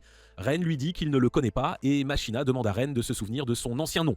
Machina réalise qu'il a oublié son propre ancien nom, mais il dit à Ren qu'ils sont tous deux des jouets de Karl Kraft. Il dit qu'ils sont tous deux allés sur le champ de bataille, ont combattu et sont morts ensemble, mais il se demande pourquoi ils ont ressuscité dans le château d'Heydrich. Même s'ils ne l'ont jamais souhaité, Machina souhaite reprendre la mort qui lui a été volée. Ran se souvient soudain d'un souvenir où il a dit à Machina qu'ils sont des camarades, alors ils devraient aller sur le champ de bataille ensemble. Machina désire obtenir cette mort à la fin de leur bataille. Il frappe Ren intensément et cela transperce son corps. Ren appelle Marguerite et lui dit qu'il la protégera pour le monde qu'elle créera. Marguerite lui dit qu'elle aussi veut le protéger, alors elle embrassera tout ce qu'elle a reçu de lui. Avec la naissance d'Isaac et la façon dont Heydrich l'a ignoré quand il était petit, Isaac se demandait qui il était, qui le voulait et ce qu'il était né pour faire, mais il n'avait aucune réponse. Rhea le voit enchaîné et elle essaie de le consoler d'être seul tout ce temps, mais un grondement la surprend. Isaac appelle son père et il le supplie de lui dire qu'il a besoin de lui. Leonhardt et Samuel continuent de s'attaquer. Leonhardt dit à Samuel qu'elle n'a pas encore fini malgré les coups massifs qu'elle reçoit des armes de Samuel. Samuel finit par la projeter au sol et elle dit qu'elle ne tirera pas son épée contre quelqu'un d'aussi faible. Samuel dit qu'il est plus approprié que Leonhardt soit écrasé, mais elle peut se lever et se battre si elle ne veut pas de ce scénario. Leonhardt se lève et dit que la réaction de Samuel est exactement ce qu'elle voulait, car elle sait que la fierté de Samuel ne la laissera pas se battre de toute sa force contre quelqu'un comme elle. Leonhardt demande si elle va autant à l'encontre de son sens de l'esthétique, et Samuel affirme, disant que Leonhardt la rend nauséeuse. Leonhardt demande à Samuel pourquoi, et elle prononce des mots exaspérants à l'encontre de Leonhardt. Elle dit que Leonhardt pleure beaucoup et qu'elle prononce des mots comme expier ses péchés et retrouver ses proches, ce qui n'est pas digne d'une vraie guerrière. Leonhardt demande si c'est pour ça que Samuel détestait Babylone, elle-même, et le prêtre. Samuel affirme, et elle dit que c'est une question d'hygiène car Leonhardt pue pour elle, alors elle ne peut pas la laisser vivre. Samuel tire toutes ses armes sur Leonhardt sans arrêt. Leonhardt dit à Samuel que tous ses mots sur les guerriers sont des conneries et qu'elle ne peut pas respirer sans parler de la gloire et de la fierté dans ce qui n'est que meurtre, parce qu'elle est inutile à tout le reste. Leonhardt continue en disant que si elle est ivre de tragédie, alors Samuel est ivre de sang et des flammes de la guerre. Alors si elle veut parler d'hygiène, c'est elle l'ordure, et elle aussi la rend nauséeuse. Samuel dit que Leonhardt lui rappelle Risa et que les femmes ne sont bonnes qu'à parler, pas à agir. Samuel invoque le feu de sa relique et elle rappelle à Leonhardt qu'elle est l'Einerjar de Lord Heydrich, une championne invitée au Valhalla doré. Leonhardt ignore son rappel et elle lui dit qu'elle a la pire habitude féminine de toutes.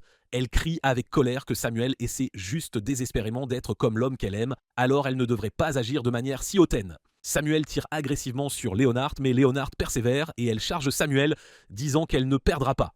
Léonard perce avec succès les yeux de Samuel, lui faisant perdre la vue et la concentration. Samuel crie avec colère sur Léonard et elle lance un sort qui fait apparaître un puissant canon. Léonard remarque l'épée qui se fissure et elle regarde avec effroi. Samuel dit à Léonard que donner sa vie ne suffit pas à la tuer, alors elle doit arrêter d'être arrogante. Samuel lance le canon pour détruire Léonard. Léonard accepte son destin et elle convient qu'elle n'a pas besoin de salut car elle a tué beaucoup de gens. Mais pour l'amour de son ami, elle appelle son frère et Béatrice à lui prêter leur pouvoir pour qu'elle puisse gagner. Léonard lance son épée sur Samuel et l'épée se transforme en l'épée de Béatrice. Elle transperce le cou de Samuel et Samuel dit qu'elle déteste Béatrice, mais Lord Heydrich ne perdra face à personne, c'est impossible. Elle lui tranche complètement le cou et elle est détruite. Léonard tombe profondément dans l'explosion et elle dit fièrement qu'elle l'a fait. Elle espère que Ren gagnera le combat. Retour à la bataille de Shiro et Honju contre Schreiber. Schreiber remarque que le déjà-vu a disparu quand l'autre Schreiber les détache de sa moto. Schreiber voit l'occasion de tirer sur l'autre Schreiber et sa moto explose. Schreiber dit que son corps lui fait tellement mal et il a l'impression d'être déchiré en morceaux. Il parle en délirant avec ses parents invincibles et ses anciens clients. Après avoir affiché sa folie, il s'approche rapidement de Shiro et Honju, affirmant qu'il est un immortel d'Enerjar, mais il lui tire les yeux et il explose instantanément. Shiro et Honju, déjà affaiblis par les blessures, se taquinent avant d'abandonner. Shiro admet que son combat avec Ren s'est terminé par sa défaite, mais ils s'en fichent. Ils implorent Ren de gagner car ils le vireront s'il rejoint le camp des perdants, c'est promis. Machina continue d'attaquer Ren et il se demande pourquoi tuer Ren est sans fin. Il projette Ren avec une force lourde et Ren atterrit lourdement sur un mur. Ren réalise qu'il ne peut pas détruire quelque chose dont le temps s'est arrêté parce que c'est zéro et ça ne finit jamais. Ren avance et il reçoit une forte poussée de ses camarades, il attaque Machina rapidement et leur bataille continue. Heydrich dit que les personnes mortes lors de la dernière Grande Guerre ont été invitées à son château et certaines d'entre elles ont obtenu le rang de héros après avoir gardé leur esprit intact. La scène suivante revient à Mercurius et son armée. Il a donné l'ordre aux soldats de se battre à mort et le vainqueur obtiendra le vœu qu'il désire. Machina et Ren, qui étaient tous deux camarades à l'époque, se sont battus l'un contre l'autre. Heydrich confirme que la vue de ses camarades d'armes se battant à nouveau est un beau spectacle. Bien qu'ils aient oublié leurs noms et ceux de leurs ennemis, leurs âmes se sont souvenues de qui ils étaient. Ren pensait au moment qu'il souhaitait protéger, tandis que Machina pensait à la mort qu'il avait laissé filer entre ses mains. Machina frappe Ren, lui faisant se souvenir de l'expérience similaire. Mais Ren lui dit qu'il n'a pas encore fini. Heydrich appelle Mercurius et il lui demande ce qu'il pense de la situation. Mercurius se souvient de ses mots à Machina dans le passé quand il a pris son âme et lui a ordonné de continuer à se battre parce qu'il n'avait pas assez tué, donc la bataille n'était pas finie. Mercurius a promis de donner à Machina la mort qu'il désirait après qu'il ait gagné à nouveau. Le combat entre Machina et Ren devient plus intense, Machina disant qu'il ne peut pas trouver sa fin tant qu'il ne l'a pas vaincu. Ren demande si c'est pour ça qu'il a choisi d'être l'esclave d'Heydrich au lieu de le défier, mais il agit comme un lâche et il continue d'essayer à plusieurs reprises. Machina dit à Ren que la mort ne vient qu'une fois, alors ça vaut la peine d'être vécu avec force et c'est la seule chose qu'il a. Donc l'utiliser sur des gens comme Heydrich souillerait le moment ultime. Ren le charge avec colère et il propose de lui donner la mort qu'il veut. Machina dit à Ren qu'il a perdu contre lui une fois et qu'il perdra encore contre lui, mais Ren l'assure que c'est différent parce qu'il n'est pas seul cette fois. Ils se chargent à nouveau avec plus de force, mais Machina dit étonnamment à Ren de le faire croire en lui s'il a l'intention de vaincre Heydrich et Ren montre sa force. Ren tranche la tête de Machina de son corps et Machina l'exhorte à gagner tout en l'appelant toujours son camarade. Heydrich et Mercurius félicitent la force de Ren et Heydrich ordonne à Ren de venir à lui. Ren court rapidement à travers les marches tandis qu'ils chantent tous deux des sorts d'émanation. Ren arrive enfin à l'emplacement d'Heydrich. Heydrich lui dit qu'ils sont au centre du monde et il suggère qu'ils chantent une bonne chanson ensemble. Ren demande à Heydrich si les âmes des autres ont vraiment bon goût pour lui et s'il est volé est son souhait le plus cher. Heydrich admet que c'est doux car des sentiments comme l'amour, le courage, le désespoir, la rage et tout le reste ont tous raconté de merveilleuses histoires. Les gens qui le craignent l'adorent et veulent récupérer quelque chose de lui sont les plus grandes offrandes possibles pour lui. Ren confirme que Heydrich est le diable et il dit avec confiance qu'il le vaincra, c'est une promesse. Mercure compare l'émanation à une toile géante, l'univers entier où l'on peut peindre avec la couleur de son choix. Une fois lancée, impossible de l'arrêter avant la fin, ni de la défaire, à moins de tout repeindre, bien sûr. Mercure se demande ce qui arrivera si la peinture intense de l'un se superpose à l'œuvre d'un autre. Il confirme qu'un énorme trou s'ouvrira car le cadre ne tiendra pas le choc. Il supplie Marguerite d'attendre encore un tout petit peu. Isaac, enchaîné, supplie son père de le reconnaître, de lui demander de l'aide. Ren souhaite que le temps s'arrête, que les armées fonçant sur eux ralentissent. Heydrich lui rappelle qu'ils sont tous deux en pleine émanation, sur le même terrain de jeu. Ren acquiesce et il dit à Heydrich qu'il n'arrivera pas non plus à ses fins avec lui. Il affirme que les morts ressusciteront sans cesse, créant une destruction éternelle tant qu'Heydrich vivra, mais il ne le permettra pas, jamais. Ren anéantit l'armée en furie, tandis que Heydrich lui assène que le rejet est le péché gravé au plus profond de l'âme humaine, indélébile. Tant que Ren refusera de l'accepter, la guerre ne pourra jamais s'éteindre. Il propose d'en profiter puisque le destin d'une guerre sans fin est inévitable. Ren repousse l'armée des morts, tandis que Heydrich s'exalte. Heydrich évoque la célébration d'un monde nouveau, affirmant tout aimer et donc tout devoir détruire.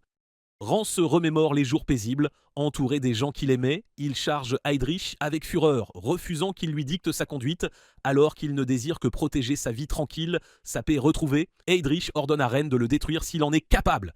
Ren fonce sur Heydrich, mais la force de ce dernier est bien trop écrasante. Une voix féminine venant d'Heydrich demande à Ren de ne pas partir, le distrayant et le faisant hésiter. Heydrich le remarque, mais il dit à Ren qu'il ne se retiendra pas. Heydrich déchaîne une attaque sur lui et Ren dit soudain qu'il entend les voix de Leonard et Shiro. Il leur demande de combattre ensemble et il détruit la lune rouge de façon stupéfiante.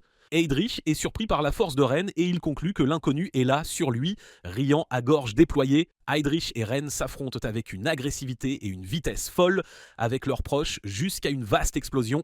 Isaac est anéanti dans sa cellule, réalisant qu'il n'a pu être d'aucune aide pour son père. Mercure arrive entre Heydrich et Ren pour les informer que le trou s'est ouvert. Il les accueille dans un monde nouveau, affirmant qu'ils sont désormais au centre de tout. Kazumi reprend conscience à l'école et elle monte sur le toit pour comprendre ce qui se passe. Elle prie silencieusement pour le retour de ses amis, promettant de les attendre. Heydrich traite Mercure de malpoli pour avoir interrompu leur combat, lui signifiant qu'il n'a nul besoin de son intervention.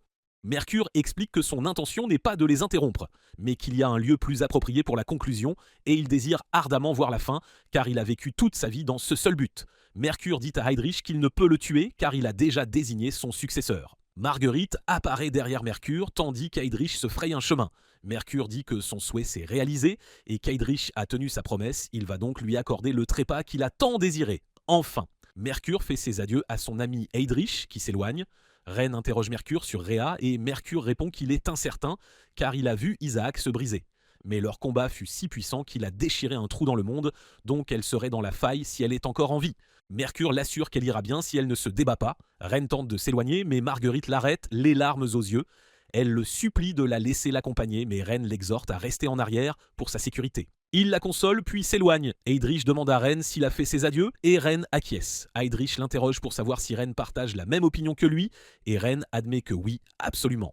Il confirme que seuls 4 d'entre eux ont atteint le sort d'émanation et qu'un seul d'entre eux restera. Heydrich explique qu'il ne peut y avoir qu'un seul souverain car une seule couleur peut peindre le nouveau monde et leur prédécesseur, Mercure, désire la mort. Ren dit qu'il ne peut permettre à Heydrich de prendre la place de Mercure et qu'il est lui-même indigne du trône car il a toujours souhaité que tout le monde, sauf lui et les gens qu'il aime, soient figés pour l'éternité. Il conclut qu'il est aussi un idiot, un fauteur de troubles et quelqu'un qui gêne. Il conclut qu'il ne peut être un être divin. Heydrich conseille à Ren de rester fidèle à sa résolution s'il désire être le chevalier de son être suprême. Il promet de le détruire avec le plus grand respect. Ils se chargent mutuellement avec agressivité, cherchant à s'anéantir. Ren s'excuse auprès de Marguerite de l'avoir fait pleurer et de ne pas avoir tenu sa promesse, mais il a décidé de la protéger coûte que coûte. Mercure s'agenouille devant Marguerite et il lui déclare son amour une fois de plus. Mercure découvre l'hésitation de Marguerite à devenir sa successeur. Il explique que les désirs de Ren et Heydrich posent trop de problèmes, faisant de leur monde des paradis pour les morts. Marguerite dit à Heydrich que ce qui coule pour Ren coule aussi pour elle, car ils ont tout fait ensemble et se sont aimés, donc ses sentiments sont essentiels à ses yeux. Mercure l'assure que Ren comprend la situation, mais Marguerite n'est pas d'accord, disant que Ren aime faire semblant d'aller bien, alors que ce n'est pas le cas, elle sait qu'il n'accepte pas cette décision. Mercure demande à Marguerite si elle compte vivre dans un monde où tout le monde, sauf eux deux, est figé. Marguerite supplie Mercure de laisser les choses telles qu'elles sont. Mercure n'est pas d'accord, disant qu'il préférerait que son ami la tue et efface tout à la place. Mercure lui dit qu'il a juré de la libérer un jour en tant qu'être divin, celle qu'il aime et qu'elle désire le serrer dans ses bras.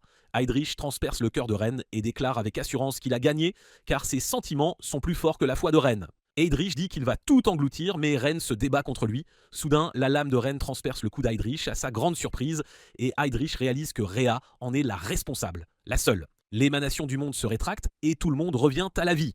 Rhea lui dit que son mépris pour Isaac a causé sa défaite, car elle n'aurait rien pu faire s'il avait répondu aux sentiments d'Isaac, ne serait-ce qu'un peu.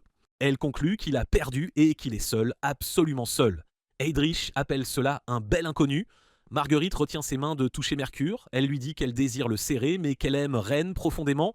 Elle dit avec un sourire taquin que l'adultère, c'est mal. Il ressent soudain une sensation explosive venant de Reine et Marguerite se précipite pour le retrouver. Mercure rit hystériquement, disant que l'inconnu est là et il disparaît de son trône comme par magie.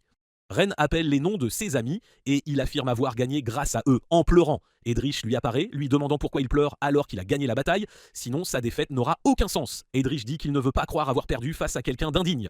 Reine lui dit que ce qui l'a vaincu, c'est la force d'un monde nouveau, et Heydrich souhaite à sa fierté toutes les bénédictions avant de se dissiper. Marguerite appelle Reine et ils courent l'un vers l'autre. Il dit qu'il a peur de ne pas vouloir être séparé d'elle, et elle dit aussi qu'elle ne veut pas le lâcher ni personne d'autre. Elle exprime ses sentiments et elle l'implore de ne pas l'oublier et il promet qu'il se souviendra d'elle, toujours. La dernière scène se termine avec le retour de Reine dans le monde, toujours au même âge, tandis que Kazumi est devenue une femme âgée. Il lui rend visite dans sa chambre d'hôpital et elle s'inquiète qu'il ne lui ait toujours pas raconté ce qui s'est passé. Kasumi demande si Reine croit en la réincarnation, car elle commence à percevoir la réalité. Reine répond qu'il y croit, la porte de la chambre s'ouvre soudainement et Reine exprime son choc en voyant la petite Marguerite. Ils versent tous deux des larmes de joie.